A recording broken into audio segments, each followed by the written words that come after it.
बंदी छोड़ सतगुरु रामपाल जी परमेश्वर जी की जय हो। परमपिता परमात्मा सारी सृष्टि के रचनहार कुल मालिक असंख्य ब्रह्मांडों के स्वामी जगत गुरु तीनों लोकों में प्रवेश करके सबका धारण पोषण करने वाले राजाधिराज आत्माधार नाथों के नाथ देवों के देव महादेव सर्वेश्वर महेश्वर मृत्युंजय अजरो अमर आदि अनादि सनातनी प्रभु जगत पिता जगदीश्वर श्री श्री 1008 की उपाधि के वास्तविक अधिकारी अकाल मूर्त सौद स्वरूपी राम वासुदेव सर्वगतम ब्रह्म परम पूज्य प्रथम पूज्य परम संत परम पुरुष परम धनी परम दयालु सत्य कबीर हक्का कबीर अल्लाहु कबीर अल्लाहु अकबर बाखबर अल्लाह ताला जगत के तारणहार जगत के मुक्तिदाता जगत के जगन्नाथ हारे के सहारे हिंदुओं के राम मुसलमानों के अल्लाह सिखों के वाहिगुरु ईसाइयों के मसीह दया के सागर दयानिधि करुणा के सागर करुणानिधि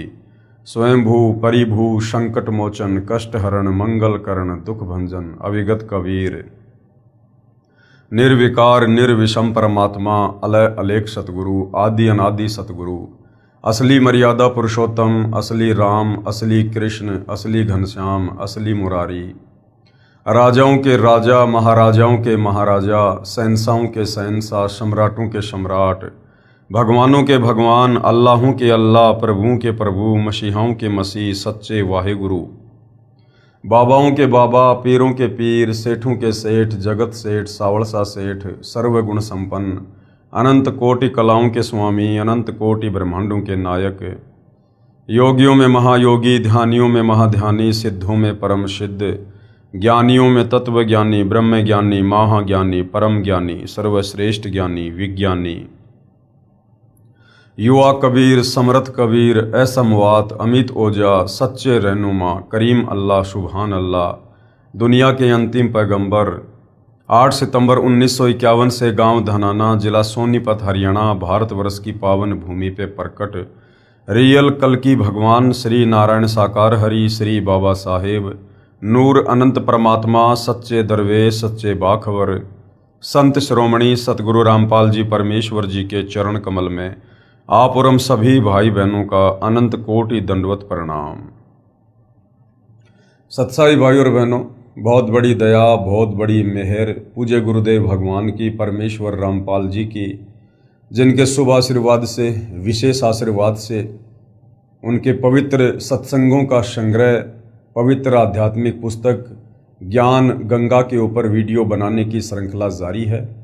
इसी श्रृंखला में आज हमारा ये 22वें नंबर का वीडियो है। प्रत्येक वीडियो में पूज्य गुरुदेव भगवान के आशीर्वाद से हमें अध्यात्म और भक्ति मार्ग के विषय में बहुत कुछ जानने और समझने को मिल रहा है। भाई और बहनों, ये जो पवित्र आध्यात्मिक पुस्तक ज्ञान गंगा है, ये परमेश्वर रामपाल जी के तत्व ज्ञान रूपी सत्संगों का संग्रह है और इस पवित्र पुस्तक में सर्व धर्मशास्त्रों से प्रमाणित जो ज्ञान है उसको शामिल किया गया है।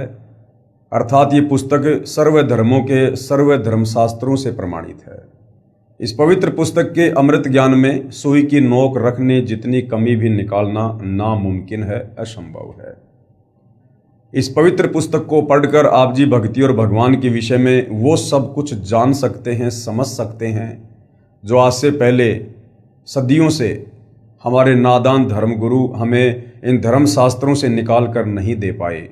कारण था कि हमारे नादान धर्मगुरुओं को तत्व ज्ञान नहीं था और ना ही वे किसी तत्वदर्शी संत की शरण में थे, जिस कारण से भगत समाज को भक्ति और भगवान की परिभाषा भी अच्छे से नहीं समझा पाए। सत भक्ति दान करना, शास्त्र अनुकूल भक्ति दान करना, शत भक्ति मंत्रों का जाप करवाना, ये तो बहुत दूर की बात है। तो अब पूरे विश्व के मानव समाज पर जो रजा हुई है वो अवर्णनीय है, अकल्पनीय है। क्योंकि इस अमृत ज्ञान को, इस तत्व ज्ञान को, इस 21 ब्रह्मांड में स्वयं वो कबीर परमेश्वर परम अक्षर ब्रह्म सारी सृष्टि का मालिक शतलोक से चलकर गति करके मानव चोले में और एक आम संत की भूमिका करते हुए, तत्वदर्शी संत की भूमिका करते हुए वे स्वयं ही अपने द्वारा रची गई सृष्टि का ज्ञान हम जीवों को बताते हैं, समझाते हैं। और जो गलती हमने सतलोक में की थी, अपने परमपिता परमेश्वर कबीर साहिब जी से मन हटाकर पतिव्रता पद से नीचे गिरकर और इस 21 ब्रह्मांड के स्वामी ज्योति निरंजन के ऊपर आस्था लगाकर जब ये सतलोक में एक पैर पर खड़ा होकर तप कर रहा था, उसके बाद कबीर परमेश्वर ने पतिव्रता पद से नीचे गिर चुकी हम असंख्य आत्माओं को सतलोक से इस काल के साथ निष्कासित कर दिया था। और उसी दिन से हम यहाँ पर अपना कर्म दंड भोग रहे हैं। ये काल, ये ज्योति निरंजन हमें कर्म बंधनों में बांधता है और इसी प्रकार से हमें कभी लक 84 योनि में पशु पक्षियों के शरीर देता है, कभी नरक में असहनीय पीड़ा देता है और जन्म मरण और बुढ़ापे का कष्ट तो सर्वविदित है। तो भाइयों और बहनों, अब वो दयालु परमात्मा इस पृथ्वी पर स्वयं ही आते हैं, प्रकट होते हैं, सच्चे सतगुरु पूर्ण संत की भूमिका करते हैं। और जो गलती हम नादान आत्माओं ने सतलोक में की थी, हमें उस गलती को याद दिलाकर भूल सुधार करवाते हैं और हमें वापस सतलोक ले चलने के लिए सत भक्ति देते हैं, ताकि हम फिर से भक्ति के धनी हो सकें और अपने निज लोक सतलोक में पहले की तरह खुशी खुशी रह सकें। इसके लिए भाइयों और बहनों, हमने सर्वप्रथम पूर्ण संत की पहचान करनी होती है, क्योंकि इस काल ने यहाँ पर अपने नकली संतों की बाढ़ सी ला रखी है। कारण ये है कि ये ज्योति निरंजन, ये काल, ये ब्रह्मा विष्णु महेश का पिता, ये नहीं चाहता है कि कोई भी आत्मा मेरे 21 ब्रह्मांड रूपी बाड़े से बाहर निकलकर स्वतंत्र हो जाए, वो सतलोक चली जाए।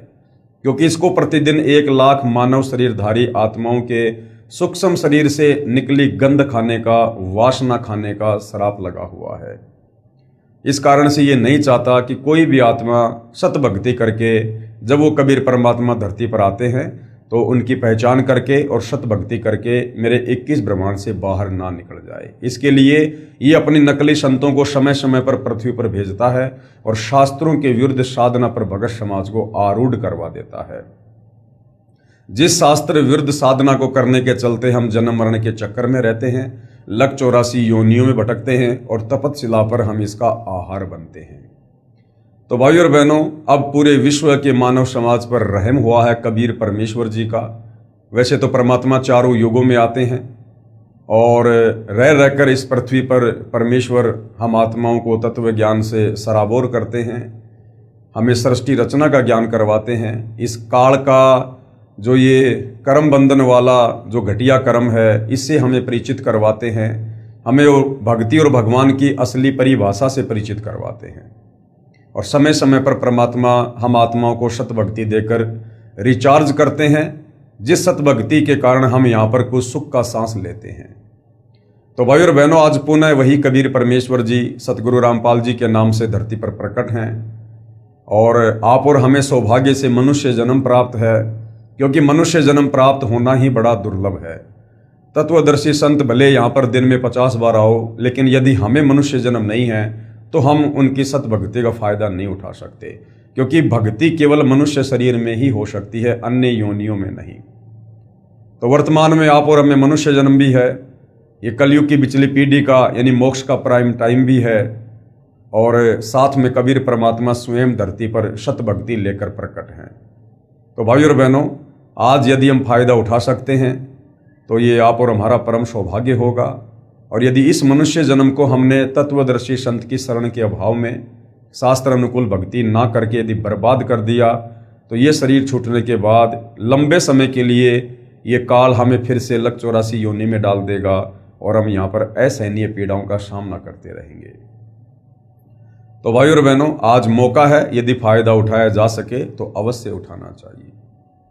तो भाइयों और बहनों, इस पवित्र पुस्तक ज्ञान गंगा के ऊपर अभी तक जो वीडियो बन चुके हैं, यदि आपने नहीं देखे हैं तो आपको थोड़ा समय निकालकर अवश्य देखने चाहिए, क्योंकि जब तक हम ज्ञान नहीं समझेंगे तब तक हम भक्ति पर नहीं लग सकते, और भक्ति पर लग भी गए तो बिना सृष्टि रचना के ज्ञान के हम भक्ति पर दृढ़ नहीं हो सकते। इसलिए जब भी आप सतगुरु रामपाल जी के यूट्यूब पर सत्संग सुने या उनके द्वारा लिखी पुस्तकें पढ़ें तो आप सृष्टि रचना वाले टॉपिक को अवश्य पढ़ें, 1 या 2 बार उसको पढ़कर समझने का प्रयास अवश्य करें।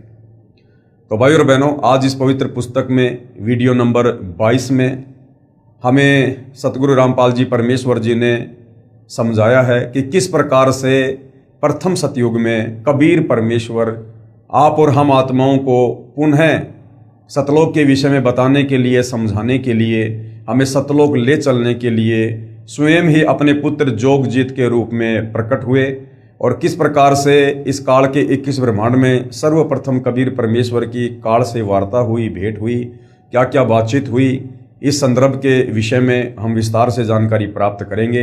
साथ ही फ्रांस के एक भविष्यवक्ता है नास्त्रेदमस, उन्होंने सतगुरु रामपाल जी को लेकर और वर्तमान समय के विषय में क्या कुछ भविष्यवाणियां की हैं, उनको भी हम जानने का प्रयास करेंगे।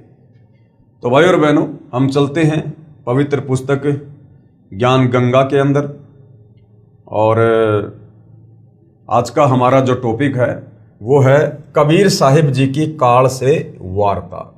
कबीर साहिब जी की काल से वार्ता। जब परमेश्वर ने सर्व ब्रह्मांडों की रचना की और अपने लोक में विश्राम करने लगे, उसके बाद हम सभी काल के ब्रह्मांड में रह रहकर अपना किया हुआ कर्म दंड भोगने लगे।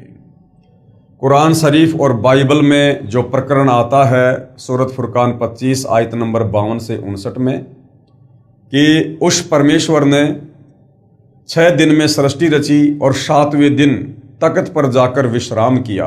तो भाई और बहनों, जिस परमेश्वर ने 6 दिन में सृष्टि रची अर्थात इस काल के 21 ब्रह्मांड वाली सृष्टि को कबीर परमेश्वर जी ने रचा।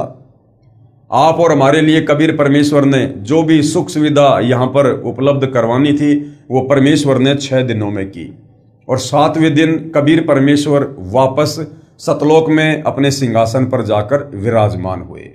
तो मुसलमान भाइयों की कुरान शरीफ में जिस अल्लाह का जिक्र है कि उसने 6 दिन में सृष्टि रची और 7वें दिन तख्त पर जा विराजा, वो अल्लाह कबीर अल्लाह है और इस काल की सृष्टि उन्होंने 6 दिन में रची और उसके बाद 7वें दिन वापस सतलोक में जा विराजे। उसके बाद हम सभी काल के ब्रह्मांड में रहकर अपना किया हुआ कर्म दंड भोगने लगे। सतलोक में हम कोई कर्म दंड नहीं भोगते थे क्योंकि सतलोक में कोई भी पाप या पुण्य नहीं है। वहां पर हमें कोई भी ऐसा कर्म नहीं करना पड़ता है जिससे हम उसका दंड भोगें। लेकिन जैसे ही हम काल के 21 ब्रह्मांड में आए, यहाँ पर इस काल ने हमारे चारों तरफ कर्म लगा दिए और इन कर्मों के जाल में हम उलझ कर रह गए और इन्हीं कर्मों का भोग भोगते भोगते हमें यहाँ पर अनंत युग बीत चुके हैं। उसके बाद हम सभी इस काल के ब्रह्मांड में रहकर अपना किया हुआ कर्म दंड भोगने लगे और बहुत दुखी रहने लगे, सुख व शांति की खोज में भटकने लगे। हमें अपने निज घर सतलोक की याद सताने लगी तथा वहां जाने के लिए भक्ति प्रारंभ की। लेकिन सतलोक वापस जाने वाली भक्ति इस काल के 21 ब्रह्मांड में नहीं है। वो भक्ति तो स्वयं कबीर परमात्मा जी ही लेकर आते हैं। किसी ने चारों वेदों को कंठस्थ किया तो कोई उग्र तप करने लगा और हवन, यज्ञ, ध्यान, समाधि आदि क्रियाएं प्रारंभ की। क्योंकि आत्मा को हमेशा से ये तड़फ रहती है कि कोई परमात्मा है, कोई भगवान है। हालांकि इस काल बलि के 21 ब्रह्मांड में आने के बाद इस काल ने सतलोक की वो तमाम स्मृतियां, वो यादें हमें जो है भुला दी गई हैं, हमारे मन मस्तिष्क से डिलीट कर दी गई हैं। हमें अपने निज घर का पता नहीं रहता। लेकिन आत्मा परमात्मा का अंश है। आत्मा को रह रहकर ये कशक होती है कि मैं कभी नहीं मरा करता था, मैं जो मर रहा हूँ, जन्म ले रहा हूँ, दुख भोग रहा हूँ, ये क्यों हो रहा है? क्योंकि सतलोक में ऐसा कुछ भी नहीं था, वहाँ केवल सुख ही सुख था। तो आत्मा हमेशा ये कसक बना के रखती है कि कोई परमात्मा है, कोई भगवान है जो सर्व सुख दाता है और हम कोई तो ऐसी जगह है, कोई तो ऐसा लोक है जहाँ पर हम कभी रहा करते होंगे, जहाँ पर हम सर्व सुख भोगा करते थे। तो ऐसे विचार करके ये आत्मा अपने परमेश्वर की याद में ये तरह तरह के तप करने लगी, समाधि लगाने लगी उग्र साधना करने लगी, कोई चारों वेदों को पढ़ने लगा और जैसा भी उनको समझ में आया उस हिसाब से जो है परमेश्वर की प्राप्ति के लिए वो प्रयत्न करने लगा। लेकिन अपने निज घर सतलोक नहीं जा सके, क्योंकि चारों वेदों में, गीता जी में, किसी भी धर्म के किसी भी धर्म ग्रंथ में वापस सतलोक जाने वाली कंप्लीट भक्ति नहीं है, केवल परमेश्वर की आंशिक जानकारी है। क्योंकि उपरोक्त क्रियाएं करने से अगले जन्मों में अच्छे समृद्ध जीवन को प्राप्त होकर जैसे राजा महाराजा, बड़ा व्यापारी, अधिकारी, देव महादेव, स्वर्ग महास्वर्ग आदि वापस फिर लक 84 योनि भोगने लगे, बहुत परेशान रहने लगे और परमपिता परमेश्वर से प्रार्थना करने लगे कि हे दयालु, हमें निज घर का रास्ता दिखाओ। हम हृदय से आपकी भक्ति करते हैं, आप हमें दर्शन क्यों नहीं दे रहे? आप हमें दर्शन क्यों नहीं दे रहे? भाइयों और बहनों, इन चारों वेदों में, गीता जी में या किसी भी धर्म के किसी भी धर्म ग्रंथ में केवल इस काल बलि तक की ही जानकारी है। ये काल 21 ब्रह्मांड का स्वामी है, ब्रह्मा विष्णु महेश का पिता है। मुसलमान भाई जिसे अपना अल्लाह कहते हैं वो यही काल है। हिंदू जिसे अपना निराकार भगवान कहते हैं वो यही काल है। ईसाई जिसे अपना मसीहा कहते हैं वो यही काल है। तो भाइयों और बहनों, हम भक्ति भी करते थे और परमेश्वर से अर्ज करते थे कि हे परमात्मा, हम इतनी उग्र भक्ति कर रहे हैं, इतना प्रयत्न कर रहे हैं, तन मन धन हमने सर्वस्व आपकी प्राप्ति के लिए न्योछावर कर दिया है। क्योंकि सतयुग त्रेता द्वापर में भाइयों और बहनों, परमात्मा की कसक में ये आत्मा घर से बाहर निकल जाया करती थी, घर बार छोड़ दिया करते थे, बाल बच्चों का परित्याग कर दिया करते थे, संपत्ति को ठोकर मार दिया करते थे और जैसा भी हमें ज्ञान होता था उस हिसाब से किसी साधु संत के डेरे में जाकर, जंगल में जाकर, गुफाओं में जाकर, एकांत में रहकर हमने घोर तप किए और अंत में निष्कर्ष 0/0 रहा। तो हम रो रो कर ये दुआ करते थे कि हे परमेश्वर, आप हमें दर्शन क्यों नहीं दे रहे हैं?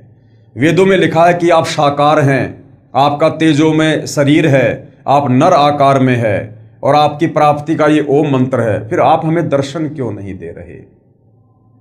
तो भाइयों और बहनों, ये सृष्टि रचना से ही आपको समझ में आएगा। वेदों में महिमा तो पूर्ण परमेश्वर की लिखी हुई है, परंतु जो ओम नाम का जाप वेदों में और गीता जी में है वो केवल इस काल तक की साधना है। और इस काल तक की साधना आप कितनी भी कर लीजिएगा, इस काल में जब आप सृष्टि रचना पढ़ोगे तो पता चलेगा इसने एक अपना अटल घटिया नियम बना रखा है। इसने प्रतिज्ञा कर रखी है कि मैं किसी भी प्रकार की साधना से, जप से, तप से मैं अपने वास्तविक काल रूप में, ब्रह्म रूप में दर्शन नहीं दूंगा। जिस कारण से आत्माएं इतनी साधना करती लेकिन फिर भी उन्हें परमेश्वर के दर्शन नहीं होते। तो काल तो अपनी घटिया प्रतिज्ञा के चलते उन साधकों को दर्शन नहीं देता है। और कबीर परमेश्वर जी की इन चारों वेदों में वो सत भक्ति नहीं है जिससे हमें परमात्मा दर्शन दे। तो वो सत भक्ति जिससे पूर्ण ब्रह्म परमेश्वर कबीर साहिब साक्षात हमें दर्शन दें, उनका साक्षात्कार हो, वो भक्ति तो कबीर परमात्मा स्वयं ही सतलोक से चलकर इस काल के लोक में आते हैं, तत्वदर्शी संत की, सतगुरु की, पूर्ण संत की, जगत गुरु की भूमिका निभाते हैं। उसके बाद हमें फिर उस ज्ञान से पता चलता है कि आज मेरे सामने जो तत्वदर्शी संत है, जगत गुरु है, ये स्वयं ही कबीर परमात्मा है और हमें खुली आंखों से बिल्कुल उनका साक्षात्कार होता है। ये वृत्तांत कबीर साहिब ने धर्मदास जी को बताते हुए कहा कि धर्मदास, इन जीवों की पुकार सुनकर मैं अपने सतलोक से जोगजीत का रूप बनाकर काल लोक में आया। जोगजीत कौन है? परमपिता परमेश्वर कबीर साहिब ने सतलोक में जो अपने 16 पुत्रों की उत्पत्ति की थी, उनमें जो सबसे लास्ट वाला पुत्र है 16वें नंबर का, वो जोगजीत है, जिसको योग संतायन भी कहते हैं। तो प्रथम बार कबीर परमेश्वर जब काल के 21 ब्रह्मांड में आए, हम आत्माओं की उस पुकार को सुनकर, जब हम लक 84 योनि में गधे कुत्ते सुअर बनकर दुखी हो रहे थे, परेशान हो रहे थे, आत्मा से पुकार करते थे, या मनुष्य जन्म में थे तो घोर साधना कर करके अपने शरीर की भी चिंता नहीं की और परमेश्वर प्राप्ति के लिए हम मर मिटे, तो उस प्रकार की आत्मा की पुकार को सुनकर कबीर परमेश्वर ये दयालु मालिक सतलोक से चलकर अपने पुत्र का रूप बनाकर और इस काल के 21 ब्रह्मांड में आते हैं। अपने ओरिजिनल रूप में परमात्मा इसलिए नहीं आते कि यदि वो परमेश्वर अपने ओरिजिनल कबीर रूप में इस धरती पर यदि आ जाए, आते हैं भाई और बहनों, आने को तो आज वर्तमान में कबीर भगवान सतगुरु रामपाल जी के नाम से प्रकट हैं, अपने ओरिजिनल सतलोकी रूप में ही हैं। परंतु ये समर्थ परमात्मा है, ये चाहे उसको दर्शन दिखाएंगे, चाहे जिसे नहीं दिखाएंगे। तो कबीर परमेश्वर जी सतयुग, त्रेता और द्वापर में अपने पुत्रों के रूप बनाकर ही आते हैं, क्योंकि यदि काल को पता चल जाए कि वो कबीर परमात्मा मेरे 21 ब्रह्मांड में आ चुका है, यदि कबीर परमेश्वर अपने ओरिजिनल रूप में इस काल को दर्शन दे दें, तो भाई और बहनों ये परमात्मा से इतना डरता है कि इसका कलेजा फट जाए। परमेश्वर अपनी वाणी में कहते हैं, काल डरे करतार से, जय जय जय जगदीश, जोरा जोड़ी झाड़ती, पगरज डारे शीस। इसलिए कबीर परमेश्वर अपने रूप को रूपांतरण करते हुए और 3 युगों में विशेषकर अपने पुत्रों का रूप धारण करके आते हैं। और चौथे युग कलयुग में, और कलयुग का जो प्राइम टाइम है भक्ति का, ये पिछली पीढ़ी वर्तमान समय, इस समय कबीर परमात्मा स्वयं अपने ओरिजिनल रूप में आते हैं, क्योंकि इस समय परमेश्वर ने कंप्लीट भक्ति दान करनी होती है, जिसमें एक होता है सतगुरु के दर्श, साधु दर्शन राम का मुख पर बसे सुहाग, दर्शन उन्हीं को होते हैं जिनके पूर्ण भाग। क्योंकि कबीर परमेश्वर जब साधु रूप में धरती पर होते हैं तो उनके ओरिजिनल दर्शन करने से हमारे बहुत सारे जो है पुण्य बनते हैं, हमारे पाप कर्मों का नाश होता है। जीवों की पुकार सुनकर मैं अपने सतलोक से जोगजीत का रूप बनाकर काल लोक में आया। तब 21वें ब्रह्मांड में जहां काल का निज घर है, वहां पर तपत शिला पर जीवों को भूनकर सूक्ष्म शरीर से गंध निकाला जा रहा था। सूक्ष्म शरीर से गंध कैसे निकालता है भाइयों और बहनों? ये जैसे ये हमारा स्थूल शरीर है, ये हाड़मास का पुतला है, इस शरीर में हमारी आत्मा है, और इस शरीर में रहते सहते हम जो भी व्यसन करते हैं, जैसे नशा करना, किसी भी प्रकार का मांस खाना, शराब पीना, या वैसे कोई गंदी फिल्में देखना या गंदी सोच रखना, तो उसकी जो सूक्ष्म वासना होती है वो हमारे सूक्ष्म शरीर में जमा होती रहती है। और जब हमारी मृत्यु होती है तो ये ऊपर का शरीर तो, स्थूल शरीर तो यही छूट जाता है, हम सूक्ष्म शरीर में रहते हैं। उस सूक्ष्म शरीर को ये ज्योति निरंजन अपने 21वें ब्रह्मांड में बनी तपत शिला पर ये भून भून कर खाता है। अर्थात उस सूक्ष्म शरीर को ये इतना ज्यादा ये गर्म करता है कि इसमें से वो वासना निकलती है, और उस वासना का फिर ये आहार करता है। और सूक्ष्म शरीर में ये प्राणी मरता नहीं है, इसलिए फिर वापस इसको कर्म आधार से आगे की योनि देने के लिए धर्मराज के दरबार में पेश कर देता है। धर्मराज फिर जैसा भी इसने पृथ्वी लोक पर मनुष्य शरीर में अच्छे बुरे कर्म किए, पाप या पुण्य किए, शास्त्र विरुद्ध या शास्त्र अनुकूल भक्ति की, उस आधार से फिर आगे का इसका प्रारब्ध निर्धारित कर दिया जाता है कि गधा कुत्ता बनना है, या फिर से कोई मनुष्य जन्म प्राप्त करना है, या फिर लक 84 योनि में जाना है। जीवों को भूनकर सूक्ष्म शरीर से गंध निकाला जा रहा था। मेरे पहुंचने के बाद, कबीर परमेश्वर कहते हैं कि मेरे वहां पहुंचने के बाद उन जीवों की जलन समाप्त हो गई। कबीर परमेश्वर जी की शक्ति से ऑटोमेटिक वो तपतशिला जिस पर जीव भूने जा रहे थे, हाहाकार मचा रहे थे, वो बर्फ की तरह शीतल हो गई। उन्होंने मुझे देखकर कहा कि हे पुरुष, यानी हे परमात्मा, आप कौन हो? आपके दर्शन मात्र से ही हमें बड़ा सुख व शांति का आभास हो रहा है। फिर मैंने बताया कि मैं पार ब्रह्म परमेश्वर कबीर हूं। आप सब जीव मेरे लोक से आकर काल ब्रह्म के लोक में फंस गए हो। यह काल रोजाना 1 लाख मानव के सूक्ष्म शरीर से गंध निकाल कर खाता है, और बाद में नाना प्रकार की योनियों में दंड भोगने के लिए छोड़ देता है, 84 लाख योनियों में डाल देता है। तब वे जीव आत्माएं कहने लगी कि हे दयालु परमेश्वर, हमारे को इस काल की जेल से छुड़वाओ। मैंने बताया कि यह ब्रह्मांड काल ने 3 बार भक्ति करके मेरे से प्राप्त किया है। जो आप यहां सब वस्तुओं का प्रयोग कर रहे हो, ये सभी काल की हैं, और आप सब अपनी इच्छा से घूमने के लिए आए हो। यानी सतलोक से अपनी इच्छा से हाथ खड़ा करके आप लोगों ने काल के 21 ब्रह्मांड में आने के लिए स्वीकृति दी थी। इसलिए अब आपके ऊपर काल ब्रह्म का बहुत ज्यादा ऋण हो चुका है, यानी इस काल का कर्जा चढ़ चुका है हमारे ऊपर। और वह ऋण मेरे सच्चे नाम के जाप के बिना नहीं उतर सकता। यानी कबीर परमेश्वर जब सतगुरु रूप में धरती पर आते हैं, उस समय जो सत भक्ति वे हमें प्रदान करते हैं, मात्र उसी सत भक्ति को करने से इस काल का ऋण कर्जा आप और हमारे ऊपर जो युगों युगों से चढ़ा हुआ है वो उतर सकता है।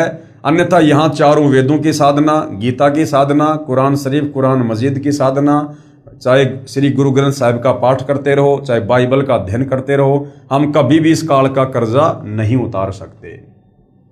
और कर्जा नहीं उतरेगा तो ये हमें इस कर्म दंड से मुक्त नहीं करेगा। जब तक आप ऋण मुक्त नहीं हो सकते तब तक आप काल ब्रह्म की जेल से बाहर नहीं जा सकते। 21 ब्रह्मांड को कबीर परमेश्वर जी ने जेल बताया है, जेल, क्योंकि हम यहां पर जेल ही काट रहे हैं। सतलोक में हमने जो गलती की थी उस कर्म की सजा हम यहां पर भुगत रहे हैं। इसके लिए आपको मुझसे नाम उपदेश लेकर भक्ति करनी होगी, तब मैं आपको छुड़वा कर ले जाऊंगा।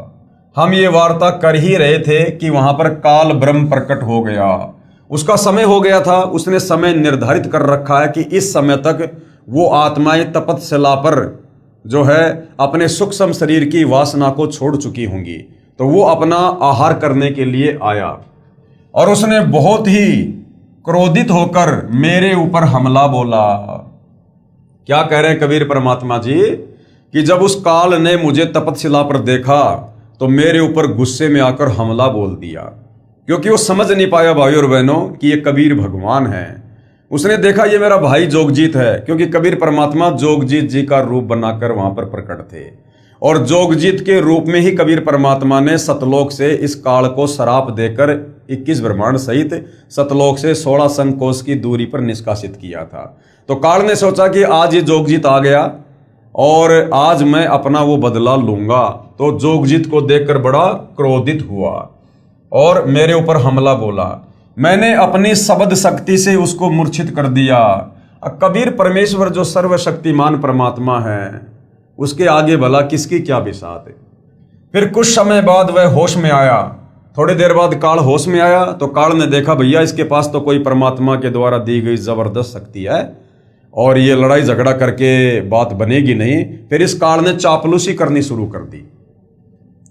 फिर कुछ समय बाद वह होश में आया, मेरे चरणों में गिरकर क्षमा याचना करने लगा और बोला कि आप मुझसे बड़े हो, मुझ पर कुछ दया करो और ये बताओ कि आप मेरे लोक में क्यों आए हो। तब मैंने काल पुरुष को बताया कि कुछ जीव आत्माएं भक्ति करके अपने निज घर सतलोक में वापस जाना चाहती हैं। उन्हें सत भक्ति मार्ग नहीं मिल रहा है, इसलिए वे भक्ति करने के बाद भी इसी लोक में रह जाती हैं। मैं उनको सत भक्ति मार्ग बताने के लिए और तेरा भेद देने के लिए आया हूं, किंतु तू काल है, 1 लाख जीवों का आहार करता है और 1.25 लाख जीवों को उत्पन्न करता है तथा भगवान बनकर बैठा है। मैं इनको बताऊंगा कि तुम जिसकी भक्ति करते हो वह भगवान नहीं, वो काल है। कि भैया मैं तेरी सारी पोल पट्टी नीचे जाकर और परमात्मा प्राप्ति के लिए प्रयत्न कर रहे साधकों को बताऊंगा कि तू काल है, जिसने अपने आप को यहाँ पर भगवान साबित कर रखा है और अपने तीनों पुत्रों ब्रह्मा विष्णु महेश और अपनी पत्नी दुर्गा के माध्यम से तूने सबको कर्म बंधनों में बांध रखा है। तीनों गुणों से, रजगुण सतगुण तमगुण से तूने सबको प्रभावित कर रखा है। तो इतना सुनकर ये जो काल है ये भयभीत हो गया। इतना सुनते ही काल बोला कि यदि सब जीव वापस चले गए तो मेरे भोजन का क्या होगा, मैं भूखा मर जाऊंगा। आपसे मेरी प्रार्थना है कि 3 युगों में जीव कम संख्या में लेकर जाना, कि सतयुग, त्रेता और द्वापर, इन 3 युगों में आप सतलोक में कम जीव लेकर जाना और जब चौथा युग कलयुग आ जाए उस समय जितने मर्जी जीव ले जाना और सबको मेरा भेद मत देना। इन 3 युगों में मेरा भेद मत देना किसी को कि मैं काल हूं और सबको खाता हूं। जब कलयुग आए तो चाहे जितने जीवों को ले जाना। ये वचन काल ने मुझसे प्राप्त कर लिए। कबीर परमेश्वर ने उसको कह दिया ठीक है भाई। कबीर साहिब ने धर्मदास को आगे बताते हुए कहा कि सतयुग, त्रेता युग और द्वापर युग में भी मैं आया था और बहुत जीवों को सतलोक लेकर गया, लेकिन इसका भेद नहीं बताया। यानी कबीर परमेश्वर चारों युगों में आते हैं, और जैसा कि काल के साथ एग्रीमेंट हुआ था कि सतयुग त्रेता द्वापर में परमात्मा जीवों को कम संख्या में सतलोक लेकर जाना, और मेरा भेद मत देना किसी को कि मैं काल हूँ, ऐसे ऐसे मैंने सतलोक में गलती की थी और यहाँ मैं ऐसे ऐसे ब्रह्मा विष्णु महेश के माध्यम से अपने भोजन का प्रबंध करता हूँ। तो भाई और बहनों, कौन से सतलोक में लेकर गए 3 युगों में परमात्मा जीवों को? क्योंकि इस काल का पूरा भेद बताए बिना तो आत्मा में भय उत्पन्न होगा ही नहीं। जब तक हम सृष्टि रचना से परिचित नहीं होंगे और सृष्टि रचना से परिचित होंगे तो हमें काल के विषय में भी जानकारी होगी, इसका पूरा भेद भी मालूम होगा, तभी हमारे को काल लोक से डर लगेगा, तभी हम तत्वदर्शी संत की शरण में आकर भक्ति करेंगे। तो आज से पहले कबीर परमेश्वर हमें मिनी सतलोक में लेकर गए 3 युगों में। इस काल के 21 ब्रह्मांड में कबीर परमेश्वर ने अपना एक गुप्त स्थान बना रखा है जिसका नाम है मिनी सतलोक, जहां परमेश्वर आत्माओं को काल के बंधन से छुड़वाकर बीज रूप में रख देते हैं। और जब ये कलयुग की बिचली पीढ़ी वाला मोक्ष का प्राइम टाइम आता है, कंप्लीट भक्ति देने का, कंप्लीट मूल ज्ञान बताने का, इस समय परमेश्वर तीनों युगों में जिन आत्माओं को मिनी सतलोक में बैठा देते हैं, फिर उन आत्माओं को परमेश्वर इस समय कलयुग की बिचली पीढ़ी में मानव जन्म देते हैं, स्त्री या पुरुष का, और फिर उन आत्माओं से कंप्लीट भक्ति करवाकर उनको सतलोक लेकर जाते हैं।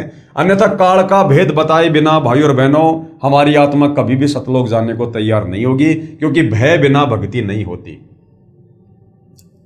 अब मैं कलयुग में आया हूं और काल से मेरी वार्ता हुई है।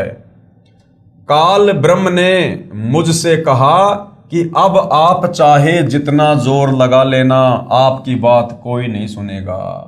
काल ने चापलूसी की थी कि आप चौथे युग में जितनी मर्जी आत्मा ले जाना कलयुग में। काल ने क्या दिमाग लगाया था कि जब चौथा युग कलयुग आएगा उस समय इन आत्माओं के जो पुण्य हैं वो समाप्त हो चुके होंगे, इनके पाप कर्म शेष होंगे, पाप कर्म शेष रहने के चलते इनके ऊपर आपत्तियां आएंगी, और सतभक्ति ना होने के चलते ये फिर धर्म के विरुद्ध अधर्म का रास्ता अपनाएंगे, जिससे इनके कर्म और ज्यादा बिगड़ेंगे। साथ में उस कलयुग में मैं इनको विषय विकारी बना दूंगा, हर प्रकार से नशेड़ी बना दूंगा, मांसाहारी बना दूंगा, शराबी बना दूंगा, चोरी जारी ठगी विश्वासघात रिश्वतखोरी काला बाजारी मिलावट इन तमाम प्रकार के कुकर्मों में लगाकर इन आत्माओं की वृत्ति को बिगाड़ दूंगा। ये भक्ति के योग्य भी नहीं रहेंगे, और थोड़ी बहुत भक्ति यदि कोई करना चाहेगा तो मैं अपने नकली संत भेज भेज कर शास्त्रों के विरुद्ध साधना करवा दूंगा, और इनको मंदिर मस्जिद चर्च गुरुद्वारे और पत्थर पूजा पे लगा दूंगा, कावड़ लाना, पैदल यात्रा करना, पाखंड पूजा करना, जंत्र मंत्र के चक्कर में पड़ना, इन घटिया साधनाओं में देवी देवताओं की साधनाओं में लगा दूंगा। तो जब वो तत्वदर्शी संत आएगा यानी भगवान आएगा, उस समय कोई भी उसकी बात को स्वीकार नहीं करेगा। ये सोचकर काल ने कहा था कि आप 3 युगों में जीव कम लेकर जाना और चौथे युग में जितनी मर्जी आत्मा सतलोक लेकर जाना। प्रथम तो मैंने जीव को भक्ति के लायक ही नहीं छोड़ा है। काल ने क्या कहा? धर्मदास को परमात्मा बता रहे हैं कि प्रथम तो इस कलयुग में जीव को इस काल ने इतना बिगाड़ दिया है, नशेड़ी गंजेड़ी शराबी मांसाहारी चोरी जारी करने वाला बना दिया है कि अपने स्वार्थ के अलावा उसको और कुछ दिखाई नहीं देता है। प्रथम तो मैंने जीव को भक्ति के लायक ही नहीं छोड़ा, उनमें बीड़ी सिगरेट शराब मांस आदि दुर्व्यसन की आदत डालकर इनकी वृत्ति को यानी मानसिक वृत्ति को बिगाड़ दिया है, इनकी सोच को बिगाड़ दिया है। नाना प्रकार की पाखंड पूजा में जीव आत्माओं को लगा दिया। ये मंदिर मस्जिद चर्च गुरुद्वारा, ये झाड़ जपाड़ जंतर मंत्र, इस प्रकार की ओछी और घटिया साधनाओं में लगा दिया। दूसरी बात यह होगी कि जब आप अपना ज्ञान देकर वापस अपने लोक में चले जाओगे, तब मैं यानी काल अपने दूत भेजकर आपके पंथ से मिलते जुलते 12 पंथ चलाकर जीवों को भ्रमित कर दूंगा। काल ने क्या कहा था कि जब आप उस कलयुग में जाओगे, यानी परमात्मा 650 साल पहले अपने ओरिजिनल नाम कबीर नाम से आए थे, तो कहा कि जब आप उस कलयुग में अपना कंप्लीट ज्ञान देकर जो भी भक्ति आपने देनी है वो भक्ति देकर आप जाओगे वापस सतलोक, तो मैं उसके बाद अपने 12 नकली दूत भेजूंगा और आपके नाम से कबीर नाम से वो कबीर पंथ चलाएंगे और जीवों को अपने जाल में फंसा लेंगे। ये कहकर कि कबीर जी का वास्तविक ज्ञान, कबीर जी का असली पंथ, सतलोक जाने की विधि केवल हम कबीर पंथियों के पास में है। तो परमात्मा चाहने वाली आत्माओं को मैं अपने दूत भेजकर और अपने जाल में फंसा लूंगा। तो आज भाई और बहनों, ये जितने भी कबीर पंथ हैं, विशेषकर जो धर्मदास जी की वंशावली में जो 12 कबीर पंथ हैं, ये सारे के सारे काल के द्वारा अपने दूतों के माध्यम से चलवाए गए पंथ हैं, जिनमें सत भक्ति नहीं है, लेकिन नाम कबीर परमात्मा का लेकर ये लोग अपने पंथ चला रहे हैं। साथ में काल ने और जाल फैला दिया। इसके अलावा राधा स्वामी पंथ है, जय गुरुदेव पंथ है, धन धन सतगुरु पंथ है, निरंकारी पंथ है, हंसा देश वाला पंथ है, जय गुरुदेव पंथ है। ये तमाम दुनिया भर के जितने भी पंथ चल रहे हैं, जिनमें करोड़ों परमात्मा चाहने वाली आत्माएं फंसी हुई हैं, उनको परम धनी जानकर ये सारे का सारा षड्यंत्र काल बली का है। ये सारे के सारे काल के द्वारा भेजे गए एजेंट हैं। तो भाई और बहनों, वर्तमान में एकमात्र सच्ची भक्ति और सच्चा ज्ञान देने वाला इस पृथ्वी पर केवल सतगुरु रामपाल जी हैं। महिमा सतलोक की बताएंगे। ये जो 12 पंथ हैं जो कबीर जी के नाम से चलेंगे या अन्य जो पंथ है, वो महिमा तो सतलोक की बताएंगे। आपका ज्ञान कथेंगे, लेकिन नाम जाप मेरा करेंगे। और नाम किसके देंगे?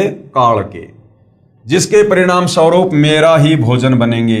ये बात सुनकर कबीर साहिब ने कहा कि आप अपनी कोशिश करना और मैं सतमार्ग बताकर ही वापस जाऊंगा, और जो मेरा ज्ञान सुन लेगा वह तेरे बहकावे में कभी नहीं आएगा। सतगुरु कबीर साहिब ने कहा कि हे निरंजन, यानी हे काल, यदि मैं चाहूं तो तेरे सारे खेल को क्षण भर में समाप्त कर सकता हूं। कबीर परमात्मा इतने समर्थ हैं। कबीर परमेश्वर ने कहा कि काल, यदि मैं चाहूं तो तेरे इस खेल को क्षण भर में नष्ट कर सकता हूं। भाई और बहनों, कबीर परमेश्वर इतने समर्थ हैं, इतने सक्षम हैं। आदरणीय गरीबदास जी की वाणी है कि जाके अर्ध रूम पर सकल पसारा, ऐसा पूर्ण ब्रह्म हमारा। कबीर परमेश्वर जी के आधे बाल के बराबर भी ये कंप्लीट सृष्टि नहीं है। वो इतना समर्थ है, अपने आधे बाल के ऊपर सारी सृष्टि को ठहरा सकता है। 21 ब्रह्मांड इस काल के, 7 संग ब्रह्मांड अक्षर पुरुष के, और ऊपर के चारों लोक, ये परमेश्वर अपने आधे बाल के ऊपर इनको रख सकता है। ये इतना समर्थ है।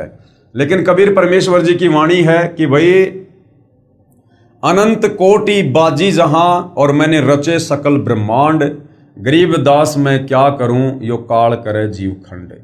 ये परमेश्वर चाहे तो 1 सेकंड में तमाम आत्माओं को सतलोक ले जा सकते हैं। लेकिन भाई और बहनों, ये 21 ब्रह्मांड कबीर परमात्मा ने ही काल को प्रदान किए हैं, और यहाँ का संविधान भी इस निरंजन को कबीर परमात्मा ने ही बना कर दिया है। सत का राज धर्म राय कर ही अपना किया सबे दंड बरही। और इस ज्योति निरंजन ने जब कबीर परमात्मा तपतशिला पर आए थे तो एक और इन्होंने वचन लिया था कि परमात्मा आप नीचे जाओगे, आप इतनी मेहर करना कि आप जबरदस्ती किसी भी आत्मा को सतलोक लेकर मत जाना। जो आपके ज्ञान को समझे, आपकी मर्यादाओं में रहे, आपको परमात्मा मानकर भक्ति करे और आजीवन भक्ति करे, ये परमात्मा आप उन्हीं आत्माओं को सतलोक लेकर जाना। जो आपके ज्ञान को स्वीकार ना करे या आपकी शरण में आकर जो मर्यादा में रहकर भक्ति ना करें, उनको मेरे भोजन के लिए छोड़ देना।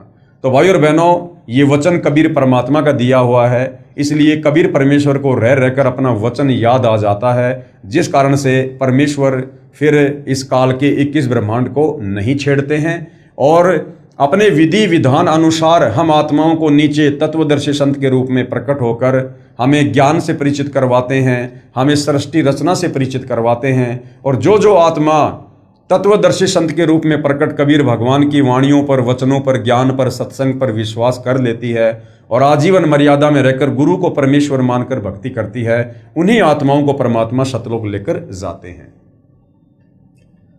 सतगुरु कबीर साहिब ने कहा कि हे निरंजन, यानी हे काल, यदि मैं चाहूं तो तेरे सारे खेल को क्षण भर में समाप्त कर सकता हूं, परंतु ऐसा करने से मेरा वचन भंग होता है। ये सोचकर मैं अपने प्यारे हंसों को यानी भक्तों को यथार्थ ज्ञान देकर शब्द का बल प्रदान करके, यानी परमेश्वर हमें जो शब्द देंगे, जो मंत्र देंगे, फिर हम उसका जाप करेंगे, फिर हमारे अंदर वो शक्ति उत्पन्न होगी, तो शब्द का बल प्रदान करके सतलोक लेकर जाऊंगा। और कहा कि सुनो धर्मराया। धर्मराया, इस काल को धर्मराय भी कहते हैं क्योंकि इसने परमात्मा से कहा था कि परमात्मा मैं अपने 21 ब्रह्मांड में सत का राज करूंगा, जो जैसा कर्म करेगा उसको वैसा ही मैं परिणाम दूंगा, फल दूंगा। तो इसको धर्मराय भी कहते हैं। सत का राज धर्मराय कर ही अपना किया सबे दंड बर ही। सुनो धर्मराया, हम शंखों हंसा पद परसाया। हमने असंख्य आत्माओं को तुम्हारे काल लोक से सत भक्ति देकर सतलोक में बैठाया है। और जिन लीना हमरा परवाना, जिन्होंने हमारे से नाम उपदेश लिया है, सो हंसा हम किए अमाना, उनको हमने तेरे काल लोक से मुक्त किया है। पवित्र कबीर सागर में जीवों को भूल भुलैया में डालने के लिए तथा अपनी भूख को मिटाने के लिए तरह तरह के तरीकों का वर्णन, ये वाणियां कबीर सागर से ली गई है, जिस कबीर सागर को 650 साल पहले कबीर परमेश्वर जी ने आदरणीय धर्मदास जी के माध्यम से लिपिबद्ध करवाया था। तो इस काल ने क्या कुछ कहा था कबीर परमेश्वर से, जब तपतशिला पर कबीर परमात्मा और इस निरंजन के बीच में बातचीत हो रही थी। द्वादश पंथ करूं मैं साजा, नाम तुम्हारा ले करूं आवाजा। द्वादश यम संसार पठो, नाम तुम्हारे पंथ चलहो। कि द्वादश पंथ करूं मैं साजा, कि जब आप सतलोक वापस चले जाओगे, इस कलयुग में आकर, प्रथम चरण में आकर जब आप अपनी लीला करके वापस चले जाओगे, उसके बाद मैं आपके नाम से, कबीर नाम से द्वादश यानी 12 पंथ चलाऊंगा, 12 कबीर पंथ चलाऊंगा। और नाम तुम्हारा ले करूं आवाजा, और तुम्हारा ही नाम ले लेकर मैं लोगों को भक्ति पर लगाऊंगा। और द्वादश यम संसार पठो, अपने 12 काल के दूत उन पंथों में भेजूंगा मुखिया बनाकर। नाम तुम्हारे पंथ चलहो, और आप ही के नाम से, कबीर नाम से वो पंथ चलेंगे। प्रथम दूत मम प्रगटे जाई, पीछे अंश तुम्हारा आई। और इस ज्योति निरंजन ने कबीर भगवान से कहा कि पहले जो है मेरे दूत जाएंगे, पहले मेरे एजेंट जाएंगे गुरु बनकर, पहले मेरा ज्ञान प्रचार होगा, पीछे अंश तुम्हारा आई, उसके बाद आप अपना ज्ञान प्रचार करना। यही विधि जीवन को भरमाऊं, पुरुष नाम जीवन समझाऊं। इस विधि से मैं कलयुग में जीव आत्माओं को भक्ति और भगवान के नाम पर भ्रमित कर दूंगा। द्वादश पंथ नाम जो ले, सो हमरे मुख आन समोहे। और उन 12 पंथों में जो मुझ काल के द्वारा चलाए जाएंगे कबीर पंथ के नाम से, उन 12 पंथों में जो जो व्यक्ति नाम दीक्षा लेंगे वो मेरे ही मुख में आते रहेंगे, अर्थात वो तपतशिला पर मेरा भोजन बनते रहेंगे, क्योंकि 12 पंथों में सतलोक जाने की विधि नहीं है। कहा तुम्हारा जीवन माने, हमरी और हो बाद बखाने। और जब तुम जाओगे फिर लोगों को समझाने के लिए, सत्य ज्ञान बताने के लिए, तो लोग तुम्हारी बात नहीं मानेंगे, मेरी ओट लेकर और तुम्हारे साथ में वाद विवाद करेंगे कि तुम झूठ बोलते हो, झूठ बोलते हो। मैं दृढ़ फंदा रची बनाई, जामे जीव रहे उर्जाई। काल कह रहा है इस प्रकार से मैं उन आत्माओं के गले में दृढ़ फंदा डाल दूंगा और जिसमें सारे के सारे जीव उलझ कर रह जाएंगे। देवल देव पाषाण पुजाई, तीर्थ व्रत जप तप मन लाई। उल्टी साधना पर लगा दूंगा कलयुग में। आज आप और हम देख रहे हैं भाई और बहनों, पाषाण पूजा, पत्थरों की पूजा पर दुनिया लगी हुई है। देवल यानी मंदिर, देव, और तीर्थ व्रत ये झूठे नाम के जाप कर रहे हैं लोग। राधे राधे श्याम मिला दे, हरे राम हरे कृष्णा जय जय राम हरे राम। और दुनिया भर के तप, ये पैदल यात्रा करना, कावड़ लाना, ये जो है ये तप के जो है अंतर्गत आता है। तो काल ने कहा था कि मैं देवल देव पाषाण पुजाई, तीर्थ व्रत जप तप मन लाई। यज्ञ होम अरु नेम अचारा, और अनेक फंद में डारा। तरह तरह के हवन यज्ञ शुरू करवा दूंगा, दुनिया भर के नाम शुरू करवा दूंगा जो मनमुखी होंगे, शास्त्रों के विरुद्ध होंगे, और अनेक प्रकार से मैं सबके गले में फांसी का फंदा डाल दूंगा, उल्टी साधना का, शास्त्र विरुद्ध साधना का। जो ज्ञानी जाओ संसारा, जीवन माने कहा तुम्हारा। और जब आप संसार में जाओगे ज्ञान समझाने के लिए, उस समय तुम्हारी बात पर कोई भी यकीन नहीं करेगा, कि भाई तुम तो अभी अभी आए हो, तुमने तो अभी अभी अपना पंथ शुरू किया है, ये कबीर पंथ तो सदियों से चल रहे हैं, तो जो सच्चा ज्ञान इन कबीर पंथों में होगा वो तुम्हारे पास थोड़ा ना होगा। ये कहकर लोग तुम्हें रिजेक्ट कर देंगे। तो कबीर परमेश्वर जी ने क्या कहा, ज्ञानी कहे सुनो अन्यायी, काटो फंद जीव ले जाई। यानी कबीर परमात्मा कभी तो अपने पुत्र जोगजीत के रूप में आते हैं, कभी अपने पुत्र ज्ञानी के रूप में भी आते हैं, और कभी अपने पुत्र सहजदास का रूप बनाकर भी आते हैं। तो ज्ञानी रूप में परमात्मा आए हुए थे, तो उन्होंने काल से कहा, ज्ञानी कहे सुनो अन्यायी, हे धर्मराय, हे अन्यायी, काटो फंद जीव ले जाई। मैं तेरा ये फंदा काट दूंगा अपनी सत भक्ति से, और जीवों को भक्ति करवाकर सतलोक लेकर जाऊंगा। जेतिक फंद तुम रचे बिचारी, सत्य शब्द ते सब बिडारी। और तू जितने भी फंद ये रच रहा है, षड्यंत्र तू रच रहा है जीव आत्माओं को फंसाने के लिए, मैं अपनी सत भक्ति देकर और तेरे सारे फंद जो है काट दूंगा। जोन जीव हम शब्द दरडावे, फंद तुम्हारा सकल मुकावे। जो जो प्राणी, जो जो आत्मा हमारे से उपदेश लेकर भक्ति शुरू कर देंगे, ये तुम्हारा षड्यंत्र ऑटोमेटिक फेल हो जाएगा। चौका कर परवाना पाई, पुरुष नाम तिह देऊं चिनाई। ताके निकट काल नहीं आवे, संधि देख ताक है सिर नावे। यानी मैं ऐसा मंत्र दूंगा, उस मंत्र के सामने तेरा सर ऑटोमेटिक झुक जाएगा। यानी उस मंत्र में इतनी पावर होगी कि आत्मा भक्ति से परिपूर्ण हो जाएगी, और मजबूरन तेरे को उन आत्माओं को मुक्त करना होगा। उपरोक्त विवरण से सिद्ध होता है कि जो अनेक पंथ चले हुए हैं, जिनके पास कबीर साहिब द्वारा बताया हुआ शत भक्ति मार्ग नहीं है, ये सब काल प्रेरित हैं। यानी जितने भी नकली कबीर पंथ हैं, ये सब काल प्रेरित हैं। अतः बुद्धिमान को चाहिए कि सोच विचार कर यानी अच्छी तरह से शास्त्रों से परिचित होकर, सृष्टि रचना से परिचित होकर, सोच विचार कर भक्ति मार्ग अपनाएं, क्योंकि मनुष्य जन्म अनमोल है, ये बार बार नहीं मिलता। कबीर साहिब कहते हैं, कबीर मानुष जन्म दुर्लभ है, मिले न बारंबार। जैसे तरवर से पत्ता टूट गिरे, फिर वापस नहीं लगता डार। जिस प्रकार एक बार पेड़ से पत्ता टूट जाता है, फिर चाहे कितना भी यत्न कर लो, वो पेड़ से टूटा हुआ पत्ता वापस पेड़ पर नहीं लगता है। ठीक इसी प्रकार ये मनुष्य जन्म है, जो हमें 184 योनियां भोगने के बाद बड़ी मुश्किल से एक बार मिलता है। यदि इस मनुष्य जन्म को हमने बिना सत भक्ति के अगर यूं ही बर्बाद कर दिया, तो भाई और बहनों, फिर से हम लंबे समय के लिए काल के लोक में कष्ट भोगने के लिए रह जाएंगे। उसके बाद भाई और बहनों, विश्व विजेता संत यानी सतगुरु रामपाल जी की अध्यक्षता में हिंदुस्तान विश्व गुरु धर्म गुरु के रूप में प्रतिष्ठित होगा, ये कहा है नास्त्रदमस जी ने, जो फ्रांस के रहने वाले थे, जो एक भविष्य वक्ता थे। तो फ्रांस के भविष्य वक्ता नास्त्रदमस जी ने वर्तमान समय को लेकर और सतगुरु रामपाल जी को लेकर क्या कुछ भविष्यवाणी की है, उस पर यहाँ पर प्रकाश डाला जा रहा है, ताकि आप और हमें विश्वास हो कि वास्तव में आने वाले समय में भारत देश जो विश्व गुरु बनेगा, धर्म गुरु बनेगा, जगत गुरु बनेगा, सोने की चिड़िया बनेगा। सोने की चिड़िया बनने का मतलब है भारत देश खुशहाल होगा। तो किसकी अध्यक्षता में होगा?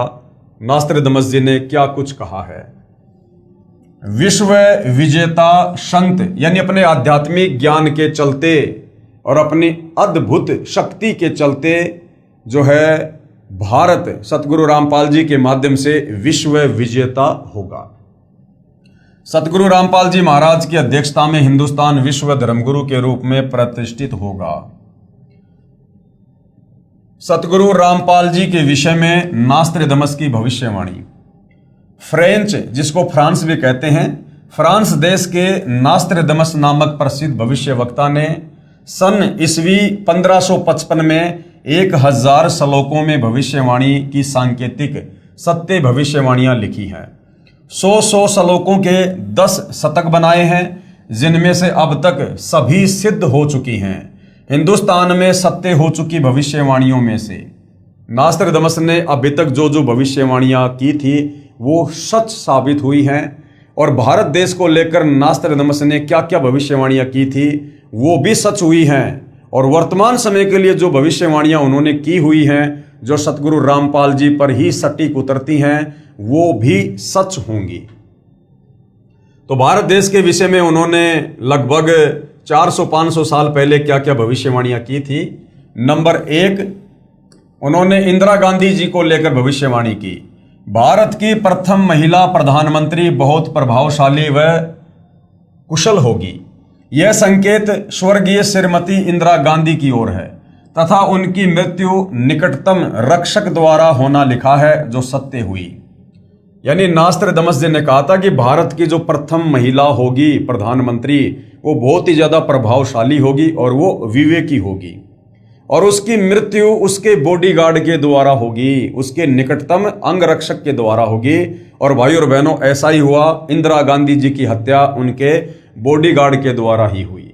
तो नास्त्रदामस की भविष्यवाणी बिल्कुल सत्य साबित हुई। नंबर 2, उसके पश्चात उन्हीं का पुत्र यानी इंदिरा गांधी जी का पुत्र उनका उत्तराधिकारी होगा, यानी वो प्रधानमंत्री होगा, और वह बहुत कम समय तक राज्य करेगा तथा अचानक मृत्यु को प्राप्त होगा, जो सत्य सिद्ध हुई। क्योंकि पूर्व प्रधानमंत्री स्वर्गीय श्री राजीव गांधी जी वो इंदिरा गांधी के बड़े बेटे थे और थोड़े समय उन्होंने राज्य किया, उसके बाद उनकी एक बम ब्लास्ट में हत्या कर दी गई। उसके बाद नंबर 3, सतगुरु रामपाल जी महाराज के विषय में भविष्यवाणी नास्त्रदामस द्वारा जो विस्तार पूर्वक लिखी है।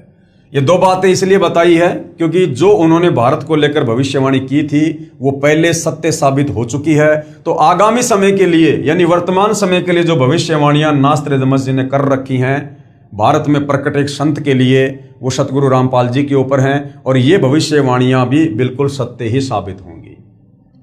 अपनी भविष्यवाणी के शतक 5 के अंत में तथा शतक 6 के प्रारंभ में नास्त्रदामस जी ने लिखा है कि आज अर्थात ईस्वी सन 1555 से ठीक 450 वर्ष के बाद अर्थात सन 2006 में एक हिंदू संत जिसको सायरन कहा गया है वो प्रकट होगा, अर्थात लोगों के सामने होगा, अर्थात सर्व जगत में उसकी चर्चा होगी। उस समय उस हिंदू धार्मिक संत यानी सायरन की आयु 50 व 60 वर्ष के बीच होगी। परमेश्वर ने नास्त्रदामस को सतगुरु रामपाल जी महाराज के अधेड़ उम्र वाले शरीर का साक्षात्कार करवाकर चलचित्र की भांति सारी घटनाओं को दिखाया और समझाया। श्री नास्त्रदामस जी ने 16वीं सदी को प्रथम शतक कहा है। इस प्रकार 5वां शतक 20वीं सदी हुआ।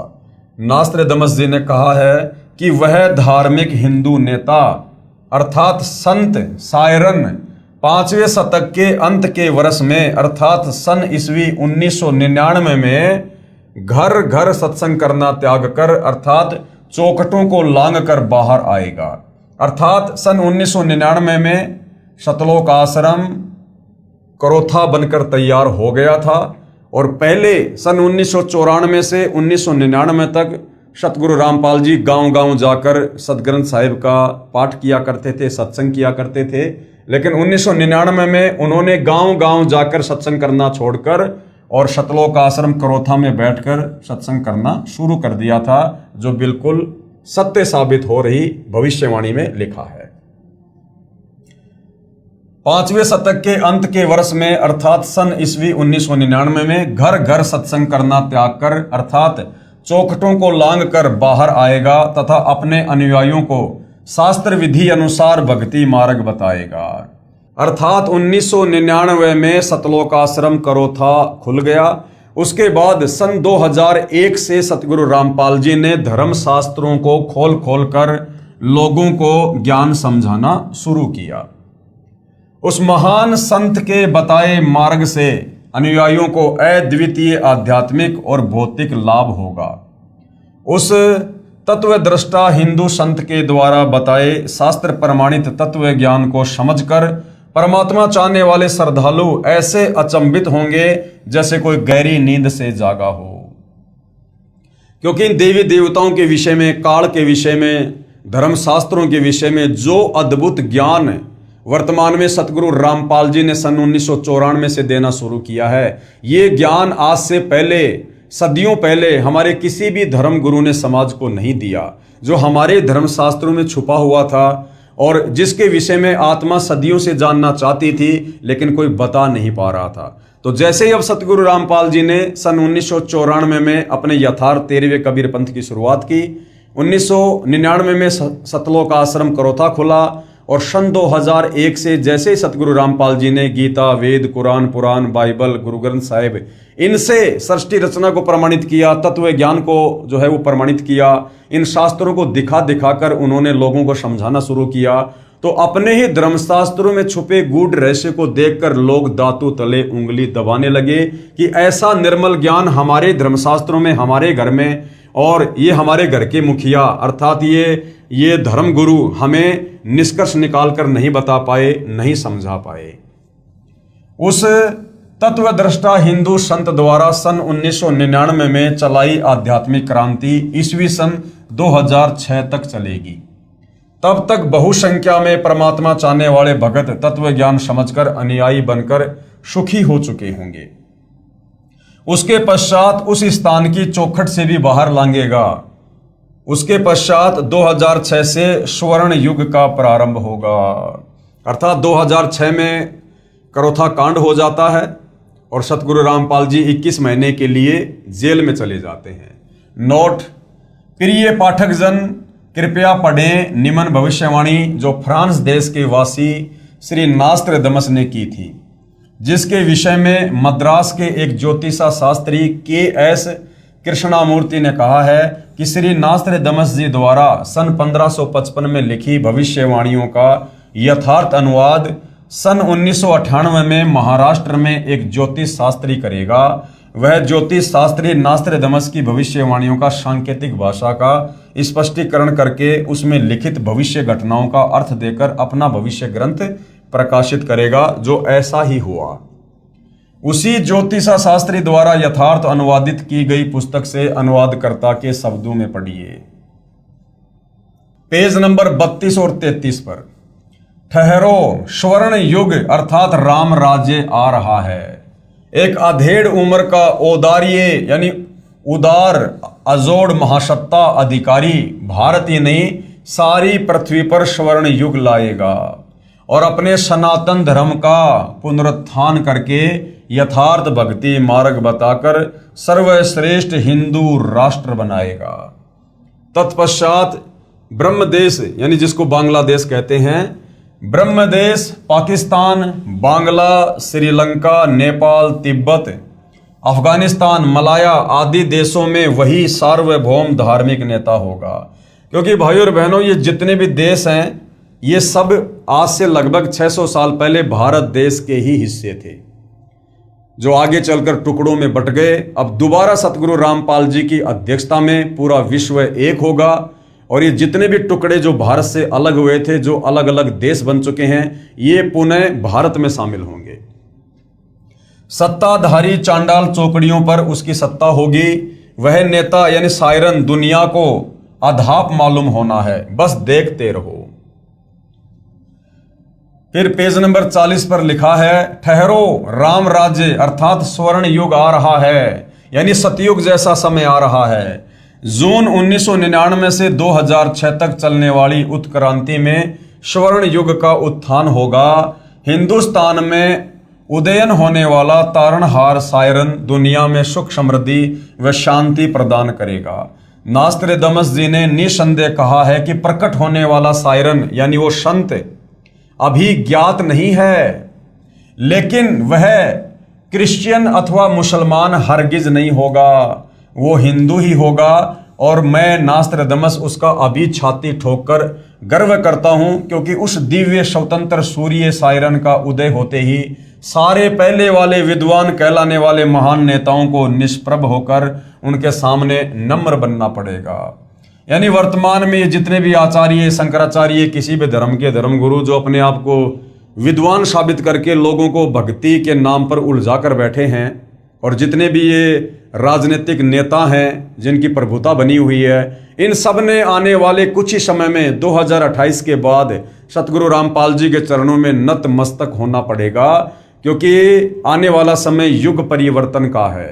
और जब जब युग परिवर्तन होता है भयंकर जन धन की हानि होती है। अभी हम अप्रैल 2026 में जी रहे हैं। 2028 युग परिवर्तन का निर्धारित समय है। तो भाइयों और बहनों, 2028 और 2030 इस बीच में इन तमाम धार्मिक नेताओं को, राजनीतिक नेताओं को सतगुरु रामपाल जी के चरणों में नतमस्तक होना पड़ेगा, क्योंकि परिस्थितियां देश और दुनिया की इस कदर बिगड़ जाएंगी, ये लोग हाथ खड़े करने पर मजबूर हो जाएंगे। वह हिंदुस्तानी महान तत्वदृष्टा संत सभी को अभूतपूर्व राज्य प्रदान करेगा। यानी जिन जिन भक्तों की राज्य करने की इच्छा होगी, सतगुरु रामपाल जी आने वाले समय में अपने उन भक्तों को जो है राज्य प्रदान करेंगे। वह समान कायदा, समान नियम बनाएगा, यानी सबके लिए एक जैसा नियम होगा। एक नया संविधान बनेगा, भक्ति संविधान के अनुसार पूरा विश्व चलेगा। ये वर्तमान के जो संविधान है ये सब नष्ट कर दिए जाएंगे और पूरे विश्व में केवल सतगुरु रामपाल जी का ही संविधान चलेगा। और सतगुरु रामपाल जी का संविधान है भक्ति संविधान, यानी सब लोग भक्ति करेंगे और जो जो नियम मर्यादा सतगुरु रामपाल जी ने लागू कर रखी हैं उन नियम मर्यादाओं में रहकर सब लोग नेक नीति ईमानदारी से देवताओं जैसा जीवन जिएंगे। स्त्री पुरुष में, अमीर गरीब में, जाति और धर्म में कोई भेदभाव नहीं रखेगा, किसी पर अन्याय नहीं होने देगा। उस तत्वदर्शी संत का सर्व जनता विशेष सम्मान करेगी। माता पिता तो आदरणीय होते ही हैं, परंतु आध्यात्मिकता व पवित्रता के आधार पर उस शायरन यानी तत्वदर्शी संत का माता पिता से भी अलग श्रद्धा अर्थात स्थान होगा। नास्त्रदामस स्वयं ज्यू वंश का था तथा फ्रांस देश का नागरिक था। उसने क्रिश्चियन धर्म स्वीकार कर रखा था, यानी जो नास्त्रदामस था वो ईसाई था, वो क्रिश्चियन था। फिर भी नास्त्रदामस ने निसंदेह कहा है कि प्रकट होने वाला शायरन यानी संत केवल हिंदू ही होगा। यानी नास्त्रदामस ने बिल्कुल निष्पक्ष होकर अपनी भविष्यवाणी पेश की है। आगे पेज नंबर 41 पर सभी को समान कायदा, नियम, अनुशासन पालन करवाकर सत्य पथ पर लाएगा, यानी सच्ची भक्ति पर लाएगा। मैं नास्त्रदामस एक बात निर्विवाद सिद्ध करता हूं, वह शायरन अर्थात धार्मिक नेता अर्थात सतगुरु रामपाल जी नया ज्ञान आविष्कार करेगा। सतगुरु रामपाल जी ने सृष्टि रचना बताकर और सर्वधर्म शास्त्रों का निष्कर्ष निकालकर जो अमृत ज्ञान, सतलोक जाने की कंप्लीट विधि, काल के 21 ब्रह्मांडों से बाहर निकलने का कोर्स आप और हमें दिया है, ये आज से पहले इस प्रकार से किसी ने नहीं दिया। तो एक नया ज्ञान यानी इस काल के 21 ब्रह्मांड में जो आधा अधूरा भक्ति का ज्ञान है उससे सर्वश्रेष्ठ एक नया ज्ञान सतगुरु रामपाल जी ने हमें दिया है। वह सत्य मार्गदर्शन करवाने वाला तारणहार एशिया खंड में जिस देश के नाम महासागर हिंद महासागर है उसी नाम वाले हिंदुस्तान देश में जन्म लेगा। अब ये भविष्य वक्ता होते हैं भाइयों और बहनों, इन्हें नहीं पता होता है कि परमात्मा जी जब संत रूप में धरती पर आते हैं तो वो जन्म लेते हैं या फिर वो प्रकट होते हैं। तो उन्होंने अपनी साधारण भाषा में यहाँ पर जन्म लेना लिखा है। वो ना क्रिश्चियन होगा, ना मुसलमान होगा, ना जू होगा, वो निसंदेह हिंदू होगा। अन्य भूतपूर्व धार्मिक नेताओं से महत्तर बुद्धिमान होगा और अंजिके होगा। नास्त्रदामस भविष्यवाणी के शतक 6 श्लोक 70 में महत्वपूर्ण संकेत बता रहा है। उससे सभी प्रेम करेंगे, उसका बोलबाला रहेगा, उसका भय भी होगा कि यदि मर्यादा तोड़ दी तो हमारे पर तुरंत काल का अटैक होगा और हमारे पर मुसीबतों का पहाड़ टूटेगा। तो सतगुरु रामपाल जी का भय भी होगा। कोई भी अपकृत्य करना नहीं सोचेगा, यानी कोई भी व्यक्ति गलत काम करने की नहीं सोचेगा, क्योंकि ज्ञान भी हो जाएगा कि जैसे कर्म करेंगे फिर वैसा उनका दंड भी भोगना पड़ेगा। तो जिस कारण से लोगों में भय भी रहेगा और लोग कोई भी अपकृत्य अर्थात दुष्कर्म नहीं करेंगे। उसका नाम व कीर्ति त्रिखंड में गूंजेगी, अर्थात पूरे विश्व में उनका नाम होगा, बोलबाला होगा, अर्थात आसमानों के पार उसकी महिमा का बोलबाला होगा।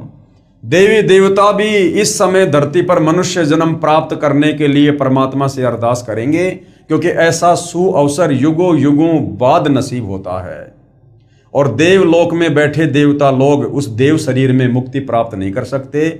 इसलिए वो भी परमात्मा से यही अर्ज करेंगे कि हे परमात्मा, वर्तमान में इस पृथ्वी पर ऐसा स्वर्णिम युग चल रहा है, भक्ति का प्राइम टाइम चल रहा है, वो देवता भी मनुष्य जन्म प्राप्ति के लिए परमेश्वर से अर्ज करेंगे। अर्थात आसमानों के पार उसकी महिमा का बोलबाला होगा। ऊपर देवलोक में भी सतगुरु रामपाल जी परमेश्वर जी की दिन रात चर्चा हुआ करेगी। अब तक अज्ञान निंद्रा में गाड़े सोए हुए समाज को तत्व ज्ञान की रोशनी से जगाएगा। यानी शास्त्र विरुद्ध साधना करने के चलते जो हमारे पूर्वज भूत बन गए और हमें भी हमारे धर्मगुरु उसी दिशा में आगे बढ़ा रहे थे, अब समाज उस शास्त्र विरुद्ध वाली अज्ञान निंद्रा में जो है सदियों से सोया हुआ था, अब वो जागेगा सतगुरु रामपाल जी का तत्व ज्ञान सुनकर। सर्व मानव समाज हड़बड़ा कर जागेगा, उसके तत्व ज्ञान के आधार से भक्ति साधना करेगा, सर्व समाज से सत्य साधना करवाएगा, जिस कारण सर्व साधकों को अपने आदि अनादि स्थान सतलोक में अपने पूर्वजों के पास ले जाकर वहां स्थायी स्थान प्राप्त करवाएगा, अर्थात वारिस बनाएगा। इस क्रूर भूमि यानी काल लोक से मुक्त करवाएगा, ये शब्द बोल उठेगा। तो भाई और बहनों, आज आप और हमें तो ये विश्वास हो ही चुका है कि काल के 21 ब्रह्मांड से, इन दुखों से, परेशानियों से, जन्म मरण से, लक 84 के कष्ट से सतगुरु रामपाल जी की भक्ति ही बाहर निकाल सकती है, दूसरा कोई विकल्प नहीं है। तो ये सारी बातें आज से 400-500 वर्ष पहले नास्त्रदमस जी ने पहले ही भविष्य को देखकर अपनी आध्यात्मिक शक्ति से बता दिया था। आगे पेज नंबर 42 और 43 पर, यह हिंसक महाकाल कौन है, कहां है, ये बात सायरन अर्थात तत्वदर्शी संत ही बताएगा। अब सतगुरु रामपाल जी ने बताया कि ये काल कौन है। आज से पहले तो लोगों को यह भी नहीं पता था कि ब्रह्मा जी के माता पिता कौन हैं, श्री ब्रह्मा विष्णु महेश के माता पिता कौन हैं, दुर्गा का पति कौन है। हम दुर्गा को माता कहकर बुलाते हैं, नवरात्रे करते हैं, शेरा वाली माता, दुर्गा माता, लेकिन आज तक किसी को यह नहीं पता था कि उसका पति कौन है। बिना पति की वो माता कैसे हो गई, 16 श्रृंगार क्यों करती है, मांग में सिंदूर क्यों भरती है। तो आज से पहले हमारे धर्मगुरु हमें अध्यात्म के विषय में नहीं बता पाए थे, जो अब सतगुरु रामपाल जी ने बताया कि काल कौन है। ये काल दुर्गा का पति है, ब्रह्मा विष्णु महेश का ये बाप है, और तीनों देवताओं के माध्यम से इसने यहां पर हम सबको फांस रखा है। वह महाकाल कौन है, कहां है, ये बात सायरन अर्थात तत्वदर्शी संत ही बताएगा। उस क्रूर चंद्र से वह सायरन ही मुक्त करवाएगा, यानी काल से वही तत्वदर्शी संत मुक्त करवाएगा। सायरन अर्थात तत्वदर्शी संत के कारगिर्द में इस भूतल की पवित्र भूमि पर हिंदुस्तान में स्वर्ण युग का अवतरण होगा, अर्थात सतयुग जैसा समय होगा। फिर वह पूरे विश्व में फैलेगा। उस विश्व नेता और उसके सद्गुणों की उसके बाद भी महिमा गाई जाएगी, यानी सतगुरु रामपाल जी के वापस सतलोक जाने के बाद भी सदियों तक उनकी महिमा यहां पर गाई जाएगी। उसके मन की शालीनता, विनम्रता, उदारता का इतना रेलपेल बोलबाला होगा कि इससे पहले नमूद किए हुए शतक 6 श्लोक 70 के आखिरी पंक्ति में किया हुआ उल्लेख कि अपना शब्द खुद ही बोल उठता है, और शायरन की ही जुबान बोल रही है कि शायरन अपने बारे में बस 3 ही शब्द बोलता है, एक, विजयी और ज्ञाता, अर्थात उसके सिवाय उसके बराबर दूसरा और पृथ्वी पर कोई नहीं होगा। जैसे कहते हैं ना, एकम अद्वितीयम, यानी सतगुरु रामपाल जी के बराबर, उनके समकक्ष पृथ्वी पर दूसरा कोई नहीं होगा। और विजयी यानी उनको कोई भी पराजय नहीं कर सकता इस 21 ब्रह्मांड में, वो विजयी ही रहेंगे। और ज्ञाता, उनके बराबर ज्ञानी सर्वज्ञ और कोई नहीं होगा। जैसे हम सतगुरु रामपाल जी को जगत गुरु कहते हैं। इसके साथ और विशेषण ना चिपकाएं, मुझे मंजूर नहीं होगा। ये पृष्ठ 42 वाला 4 उल्लेखवाणी शतक 6 श्लोक 71 है। हिंदू शायरन अपने ज्ञान से दैप्तीयमान उत्तुंग ऊंचा स्वरूप का विधान यानी तत्व ज्ञान फिर से बिना शर्त उजागर करवाएगा। ये अंग्रेजी में लिखा है, siren will be chief of the world loved feared and unchallenged, और मानवीय संस्कृति निर्धोक संवारेगा। यानी लोगों की जो वृत्ति गिर चुकी है, मानसिक स्तर गिर चुका है, उसे सतभक्ति के द्वारा पुनः ऊंचाइयों पर लेकर जाएगा, लोगों को असल में इंसान बनाएगा, इसमें संदेह नहीं। अभी किसी को मालूम नहीं, यानी ये सन 1555 के आसपास की बातें हैं, इसलिए नास्त्रदमस जी कह रहे हैं कि अभी वर्तमान में उस संत के विषय में किसी को कुछ नहीं पता। लेकिन अपने समय पर जैसे नरसिंह अचानक प्रकट हुआ था, भगत प्रहलाद को बचाने के लिए जैसे नरसिंह भगवान अचानक से खंबे से प्रकट हुए थे, ऐसे ही नास्त्रदमस जी कह रहे हैं जब वो समय आ जाएगा, यानी वर्तमान समय के लिए उन्होंने भविष्यवाणी की है, लेकिन अपने समय पर जैसे नरसिंह अचानक प्रकट हुआ था, ऐसे ही वह विश्व महान नेता ग्रेट सायरन अपने तर्क शुद्ध अचूक आध्यात्मिक ज्ञान और भक्ति तेज से विख्यात होगा। जैसे वर्तमान समय में यदि सत्य ज्ञान को लेकर, शास्त्र अनुकूल ज्ञान को लेकर, शास्त्रों वाले ज्ञान को लेकर अगर किसी संत की चर्चा होती है तो केवल सतगुरु रामपाल जी की होती है, और आने वाले कुछ ही वर्षों में पूरे विश्व में उनका बोलबाला होगा। मैं नास्त्रदमस अचंभित हूं, मैं ना उनके देश जहां से अवतरित होगा अर्थात सतलोक देश को तथा ना उसको जानता हूं, मैं उसे सामने देख भी रहा हूं। अब देखिए भाई और बहनों, कितनी गहरी और कितनी बड़ी बात बोली है। जो भाई बहन नादानी में ये कह देते हैं कि हमारे गुरुजी तो कबीर जी के द्वारा भेजे गए संत हैं, हमारे गुरुदेव तो कबीर जी के अवतार हैं, उनको तो कबीर जी ने सतलोक से भेजा है, जबकि नास्त्रदमस जी क्या कह रहे हैं? नास्त्रदमस जी कह रहे हैं मैं ना उसके देश को जानता हूं। कौन सा देश? जहां से अवतरित होगा, जहां से वो नीचे उतर के आएगा, अर्थात सतलोक देश, यानी सतलोक से चलकर सतगुरु रामपाल जी स्वयं ही आए हैं। ये कोई कबीर जी का अवतार नहीं है, ये स्वयं कबीर जी ही हैं। ना मैं उसके देश जहां से अवतरित होगा अर्थात सतलोक देश को तथा ना उसको जानता हूं, मैं उसे सामने देख भी रहा हूं, क्योंकि अपनी आध्यात्मिक शक्ति से वो भविष्य को देख रहे थे, जिस आधार से वो बोल रहे थे। उसकी महिमा का शब्द बद में कोई मिसाल नहीं कर सकता, बस उसे ग्रेट सायरन महान धार्मिक नेता कहता हूं। अपने धर्म बंधुओं की सदकालीन समस्या से, दयनीय अवस्था से बेचैन होता हुआ, स्वतंत्र ज्ञान सूर्य का उदय करता हुआ, अपने भक्ति तेज से जग का तारणहार, 5वें शतक 20वीं सदी के अंतिम वर्ष में ईस्वी सन 1999 अधेड़ उम्र का विश्व का महान नेता, जैसे तेजस्वी सिंह मानव ग्रेट सायरन उद्विग्न अवस्था से चौखट लांघता हुआ मेरे नास्त्रदमस के मन का भेद ले रहा है, और मैं उसका स्वागत करता हुआ आश्चर्यचकित हो रहा हूं, उदास भी हो रहा हूं, क्योंकि उसका दुनिया को ज्ञान ना होने से मेरा सायरन यानी वह तत्वदर्शी संत उपेक्षा का पात्र बन रहा है।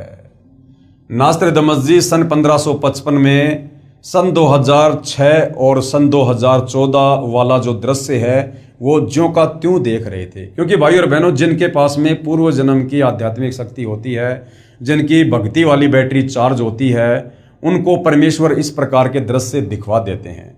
और सतगुरु रामपाल जी ने नास्त्रदमस को इस प्रकार की पावर देकर अपने वर्तमान समय की झलक इसलिए दिखा रहे थे ताकि इन भविष्यवाणियों को पढ़कर सुनकर हमें दृढ़ विश्वास हो सके।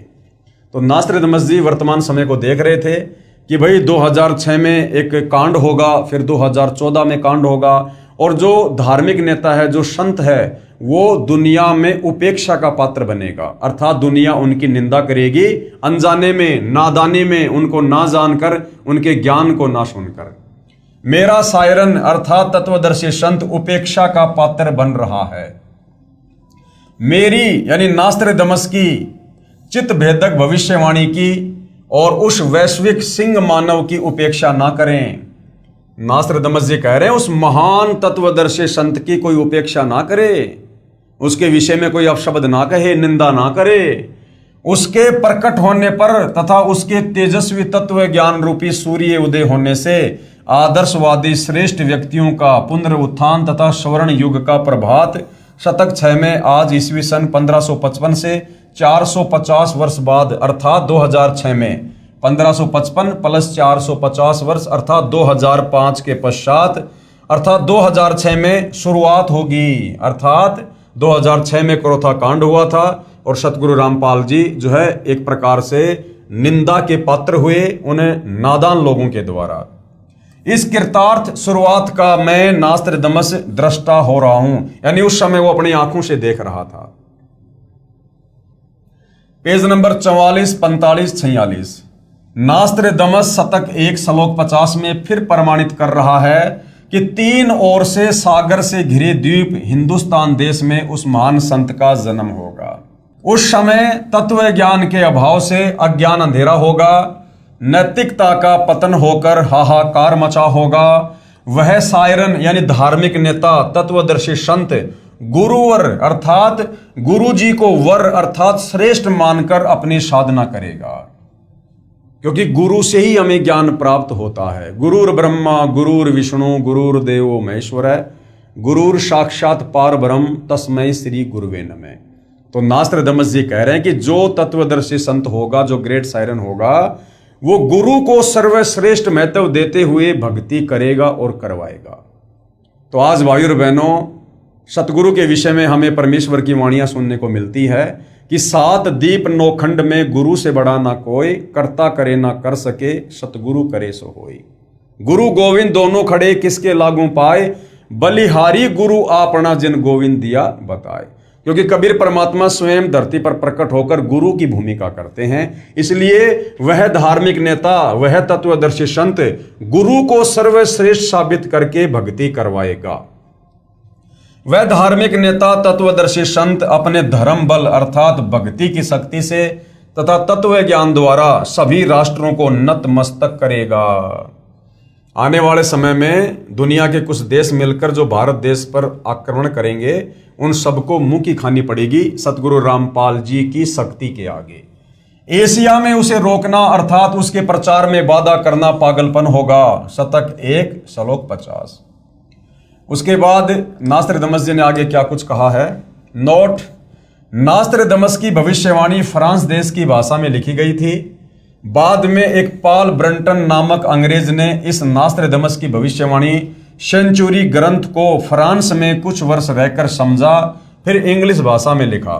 उसने गुरुवार शब्द को बृहस्पति यानी गुरुवार अर्थात थर्सडे जानकर लिख दिया कि वह अपनी पूजा का आधार बृहस्पतिवार को बनाएगा। वास्तव में गुरुवार शब्द है जिसका अर्थ है सर्व गुरुओं में जो एक तत्व ज्ञाता अर्थात श्रेष्ठ है तथा गुरु को मुख्य मानकर साधना करना होता है। वेद भाषा में बृहस्पति का भावार्थ सर्वोच्च स्वामी अर्थात परमेश्वर, दूसरा अर्थ बृहस्पति का जगत गुरु भी होता है। जगत गुरु तथा परमेश्वर भी बृहस्पति का ही बोधक है। वह अधेड़ उम्र में यानी युवा अवस्था में 50 और 60 के आसपास की अवस्था में तत्व ज्ञान का ज्ञाता तथा श्रेय होकर त्रिखंड में कीर्तिमान होगा। मुझ नास्त्रदमस को उसका नया उपाय यानी साधना मंत्र ऐसा जालिम मालूम होता है जैसे सर्प को वश करने वाला गार्डू मंत्र से महाविशैले सर्प को वश कर लेता है। यानी नास्त्रदमस जी कह रहे हैं कि वो जो साधना के मंत्र देगा, जो सुमरण देगा, मुझे तो उसका वो सुमरण ऐसा प्रतीत हो रहा है जैसे गार्डू एक मंत्र बोलकर महाविशैले सर्प को भी अपने काबू में कर लेता है। ऐसे ही वो जो सुमरण देगा, जो मंत्र देगा, उससे इस काल के जो है जितने भी षड्यंत्र हैं, जितने भी दाव हैं, वो फैल हो जाएंगे और ये काल उस सत भक्ति मंत्रों के आगे नतमस्तक हो जाएगा। वह नया उपाय, नया कायदा बनाने वाला यानी एक नया संविधान बनाएगा। तत्ववेता दुनिया के सामने उजागर होगा। उसी को मैं नास्त्रदमस अचंभित होकर ग्रेट सायरन बता रहा हूं, यानी महान धार्मिक नेता। उसके ज्ञान के दिव्य तेज के प्रभाव से उस दीपकल्प भारतवर्ष में आक्रामक तूफान खलबली मचेगी अर्थात अज्ञानी संतों द्वारा विद्रोह किया जाएगा। अब भाइयों और बहनों, सतगुरु रामपाल जी अभी 10 अप्रैल 2026 को 11 साल बाद जो हिसार जेल से बाहर आए हैं, तो सतगुरु रामपाल जी ने आते ही कहा है कि बच्चों अभी तीसरा झटका आना और बाकी है। और वो तीसरा झटका ये काल सहन नहीं कर पाएगा। तो ये जितने भी धार्मिक जो गुरु हैं, धर्मगुरु हैं, चाहे वो किसी भी धर्म के हों, ये फिर से भाई और बहनों सतगुरु रामपाल जी के अमर तत्व ज्ञान को जो है मिटाने की एक चेष्टा करेंगे, नाकाम कोशिश करेंगे, और उस समय हाहाकार मचेगा, एक क्रांति होगी, अर्थात युग परिवर्तन का दौर होगा, और उन लोगों की कोशिशें धरी की धरी रह जाएंगी, और अंत में उन लोगों को अपनी जान बचाने के लिए सतगुरु रामपाल जी की शरण में आना पड़ेगा। अर्थात अज्ञानी संतों द्वारा विद्रोह किया जाएगा। 2006 में भी अज्ञानी संतों द्वारा ही विद्रोह किया गया था, अर्थात करोथा कांड हुआ। 2014 में भी अज्ञानी संतों द्वारा ही विद्रोह किया गया था, अर्थात 2014 का बरवाला कांड हुआ। उसको शांत करने का उपाय भी उसी को मालूम होगा। जैसे जालिम सर्पनी को वश किया जाता है, वह सिंह के समान शक्तिशाली व तेज पुंज व्यक्तित्व का होगा। कौन? तत्वदर्शी संत, तेज पुंज व्यक्तित्व का। आप और हम नित्य नियम में पढ़ते हैं, धन सतगुरु उपदेश देवा 84 ब्रह्मेट ही, और तेज पुंज अन्य दे धरकर इस विध हमको भेंट ही।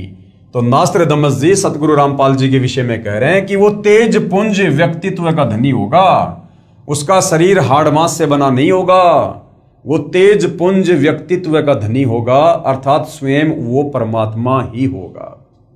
यह मैं नास्त्रदमस स्पष्ट शब्दों में बता रहा हूं कि वह कुंडलिनी शक्ति धारण किए हुए हैं।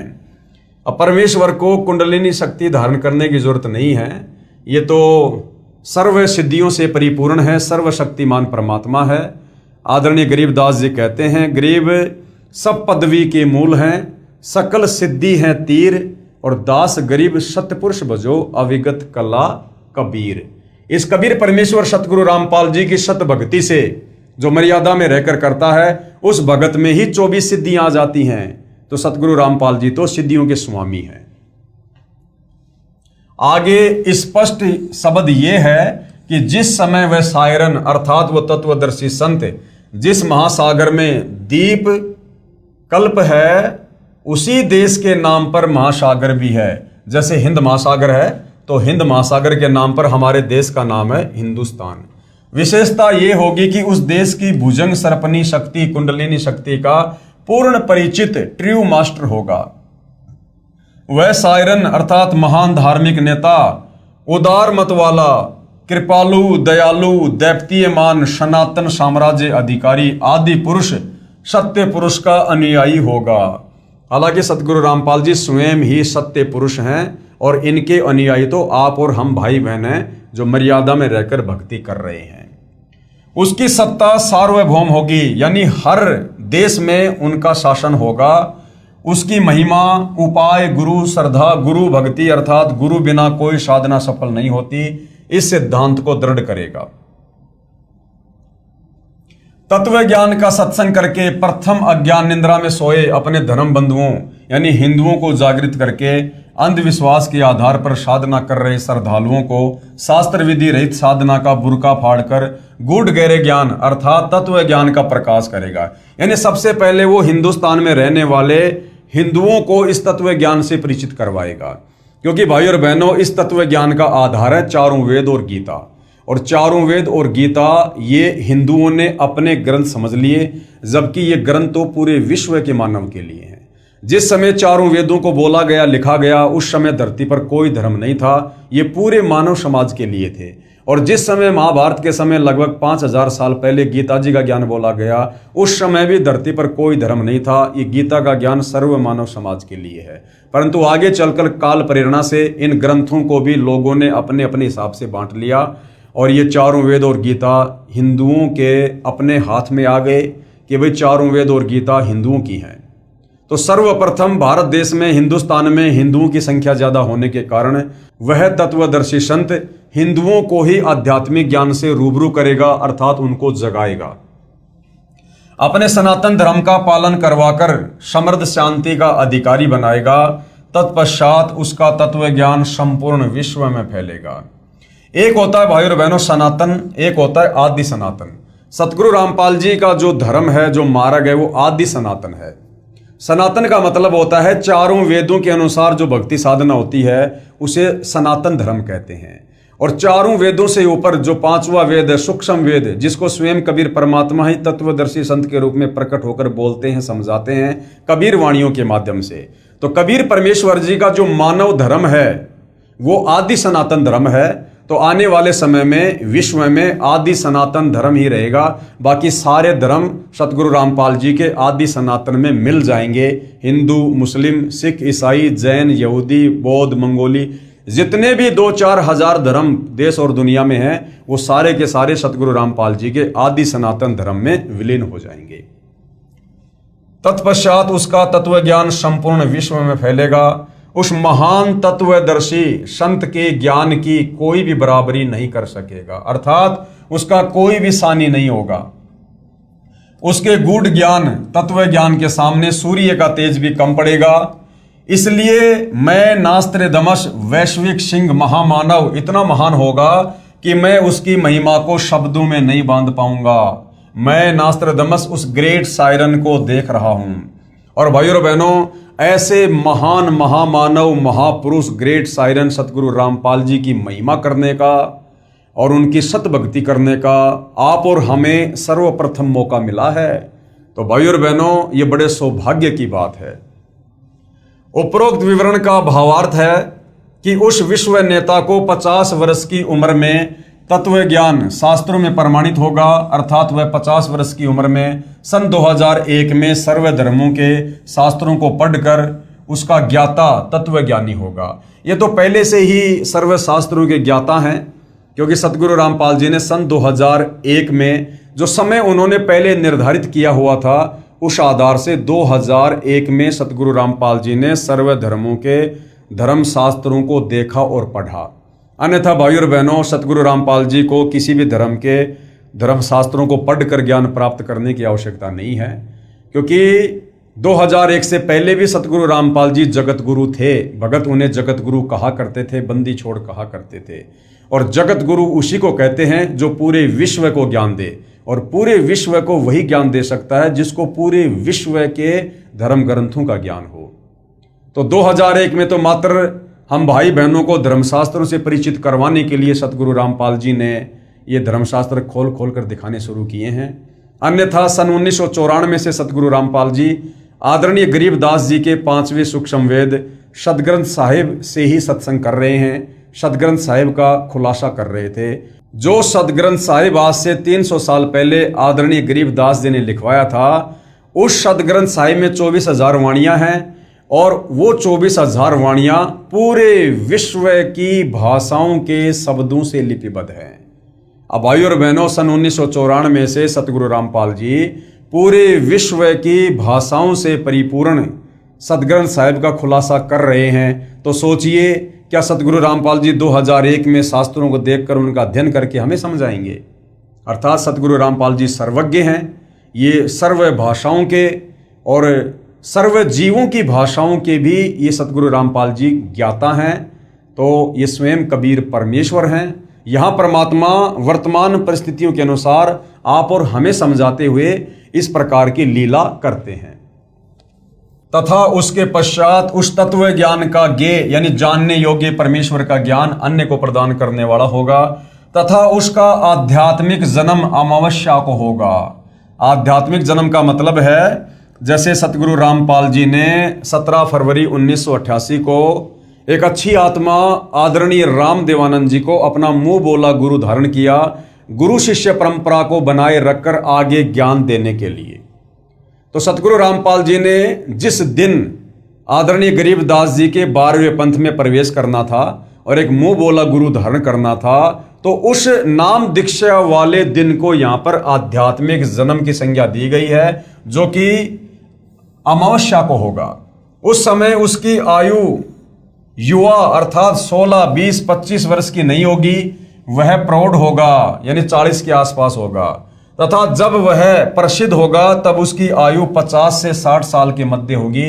यानी जब प्रथम बार करोथा कांड हुआ 2006 में, सतगुरु रामपाल जी विशेषकर हरियाणा और भारत में चर्चा में आए।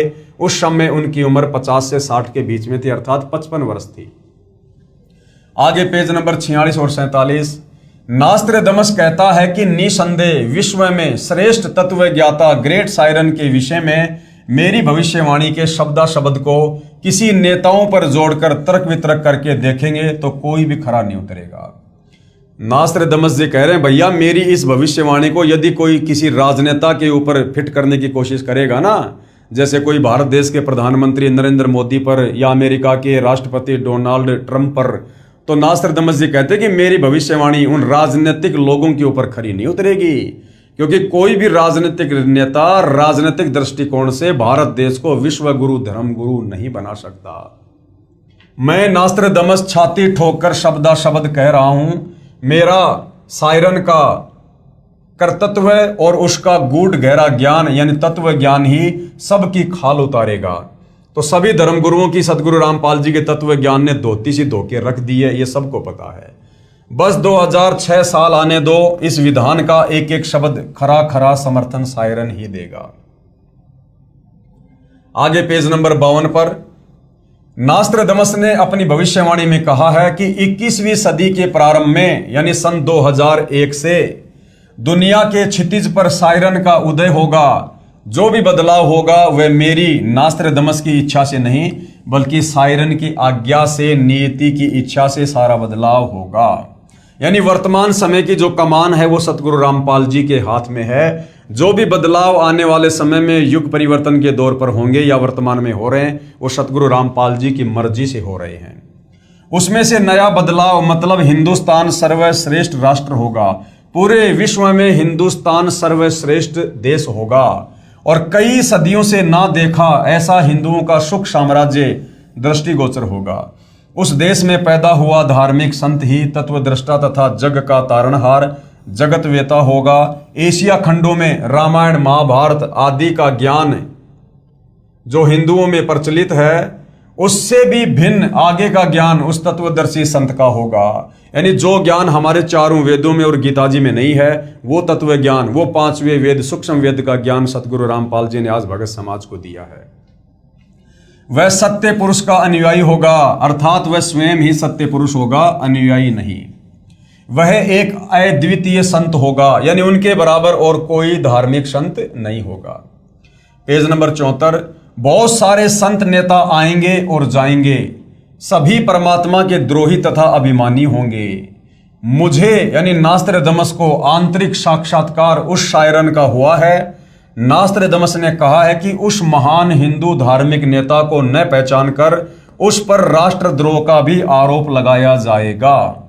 अब भाई और बहनों, यहां पर थोड़ा सा विरोधाभास है, क्योंकि सतगुरु रामपाल जी ने सन 2014 तक, जब तक बरवाला कांड नहीं हुआ था और वे हिसार जेल में नहीं गए थे, उस समय तक सतगुरु रामपाल जी ने जो ज्ञान गंगा पुस्तक भगत समाज को दी थी, उस ज्ञान गंगा पुस्तक में ये इस प्रकार की बातें नहीं लिखी हुई है कि उन पर राष्ट्रद्रोह का अर्थात देशद्रोह का मुकदमा लगेगा। सन 2014 बरवाला कांड हुआ, सतगुरु रामपाल जी पर देशद्रोह का मुकदमा लगा। उसके बाद सतगुरु रामपाल जी के भक्तों ने इस पुस्तक में इस प्रकार का ये जो संस्करण है वो जोड़ा है कि सतगुरु रामपाल जी पर देशद्रोह का मुकदमा लगेगा, जबकि नास्त्रदमस की मूल भविष्यवाणी में इस प्रकार का जिक्र कहीं नजर नहीं आता है।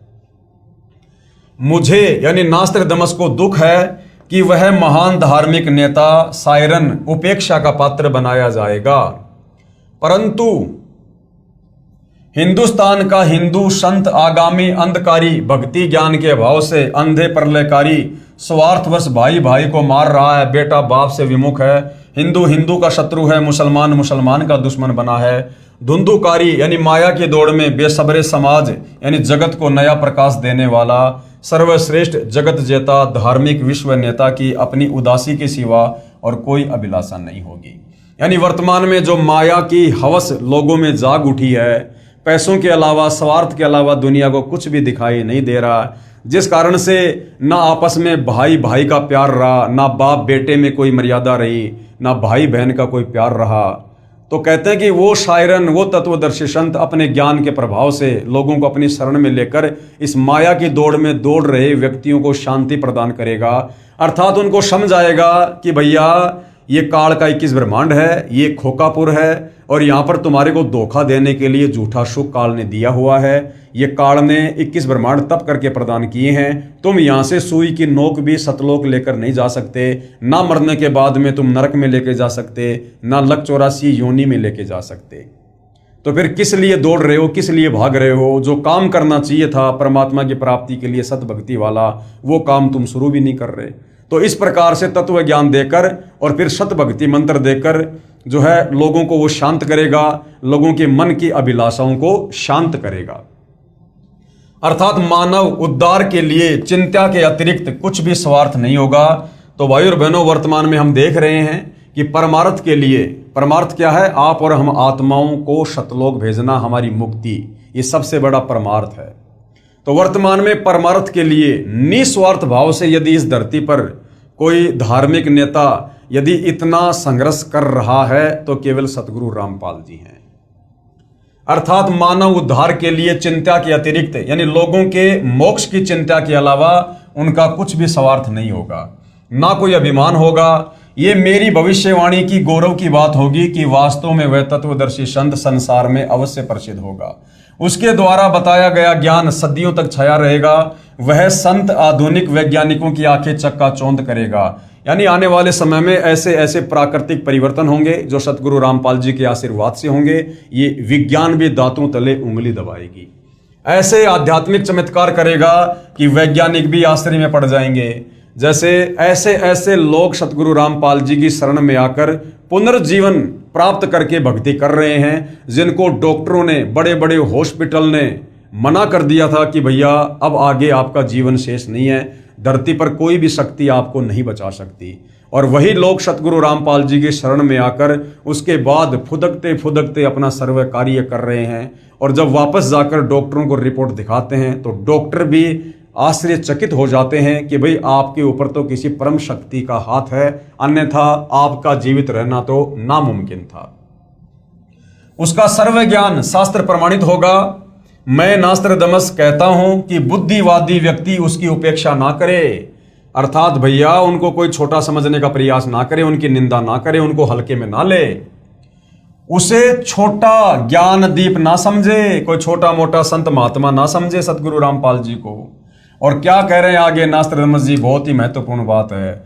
उस तत्ववेता यानी उस तत्व ज्ञानी महामानव सायरन को सिंहास नस्त करके, यानी सिंहासन पर बैठा के, विराजमान करके, यानी आसन पर बैठाकर उसको आराध्य देव मानकर, आराध्य देव यानी अपना इष्ट देव, अपना परमेश्वर, अपना भगवान मानकर, कबीर देव मानकर पूजा करें।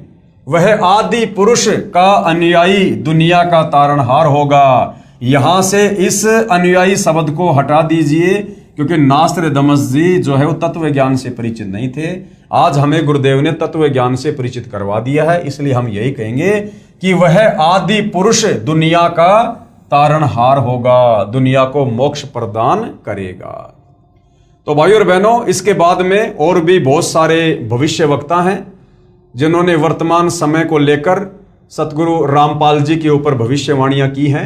जैसे सतगुरु रामपाल जी महाराज के समर्थन में अन्य भविष्य वक्ताओं की भविष्यवाणियां। तो अगले वीडियो में हम इन भविष्य वक्ताओं की भविष्यवाणियों को भी इस एपिसोड में शामिल करेंगे, ताकि हमें दृढ़ विश्वास हो कि वास्तव में यदि वर्तमान में धरती पर यदि कोई वास्तव में तत्वज्ञानी संत है, और यदि कोई हमें इस काल के भयंकर जाल से, जन्म मरण के चक्कर से, लक 84 योनियों की पीड़ा से, नरक के कष्ट से और तपस्शिला के दंड से बचाकर हमारा पूर्ण मोक्ष कर कर सतलोक भेज सकता है, तो केवल सतगुरु रामपाल जी हैं। तो भाइयों और बहनों, इस पवित्र पुस्तक ज्ञान गंगा पर आज हमारा ये 22वें नंबर का वीडियो है। परमेश्वर सतगुरु रामपाल जी के आशीर्वाद से हमें अध्यात्म के विषय में बहुत ही बढ़िया बढ़िया जानकारी प्राप्त हो रही हैं, और हमारी रुचि भक्ति करने में दिन दोगुनी रात चौगुनी बढ़ेगी। और अन्य भाई बहन जो अभी सतगुरु रामपाल जी से दूर हैं, अर्थात उनके सत्संग नहीं सुन रहे हैं, और आने वाले समय में क्या क्या घटनाएं विश्व में घटित होने वाली हैं जो अपरिचित हैं, तो उन भाई बहनों से हम प्रार्थना कर सकते हैं कि भाई समय रहते जाग जाओ, होश में आ जाओ। सतगुरु रामपाल जी के यूट्यूब पर सत्संग सुनकर, उनके ज्ञान को समझकर उनकी शरण ग्रहण कर लो। आने वाले समय में आप भी बचोगे, आपके परिवार का भी बचाव होगा। अन्यथा भाई और बहनों, ये युग परिवर्तन का दौर है और भयंकर रूप से जन हानि होगी, धन हानि होगी, त्राहिमाम मचेगा। कहीं प्राकृतिक आपदाएं होंगी तो कहीं मानव निर्मित आपदाएं होंगी, जैसे कि युद्ध, महायुद्ध, गृह युद्ध, परमाणु युद्ध आदि आदि। तो उस समय धरती पर आपको कोई भी देवी देवता, आपका कोई भी इष्ट देव, आपका कोई भी धन दौलत, आपका कोई भी रिश्तेदार, कोई भी नेता आपको नहीं बचा पाएगा। यदि बचोगे तो अपने पूर्व जन्म की भक्ति से, और यदि पूर्व जन्म की भक्ति नहीं है तो फिर वर्तमान में सतगुरु रामपाल जी के आशीर्वाद से। और सतगुरु रामपाल जी का आशीर्वाद मिलेगा उनके ज्ञान को समझकर, उनसे उपदेश लेकर भक्ति करने से। तो भाइयों और बहनों, आज के इस वीडियो में केवल इतना ही। पूज्य गुरुदेव भगवान हम सभी को आज्ञा दें, आशीर्वाद दें, सद्बुद्धि दें, मार्गदर्शन करें, हमें भ्रमने भटकने से बचाएं। बंदी छोड़ सतगुरु रामपाल जी परमेश्वर जी की जय हो।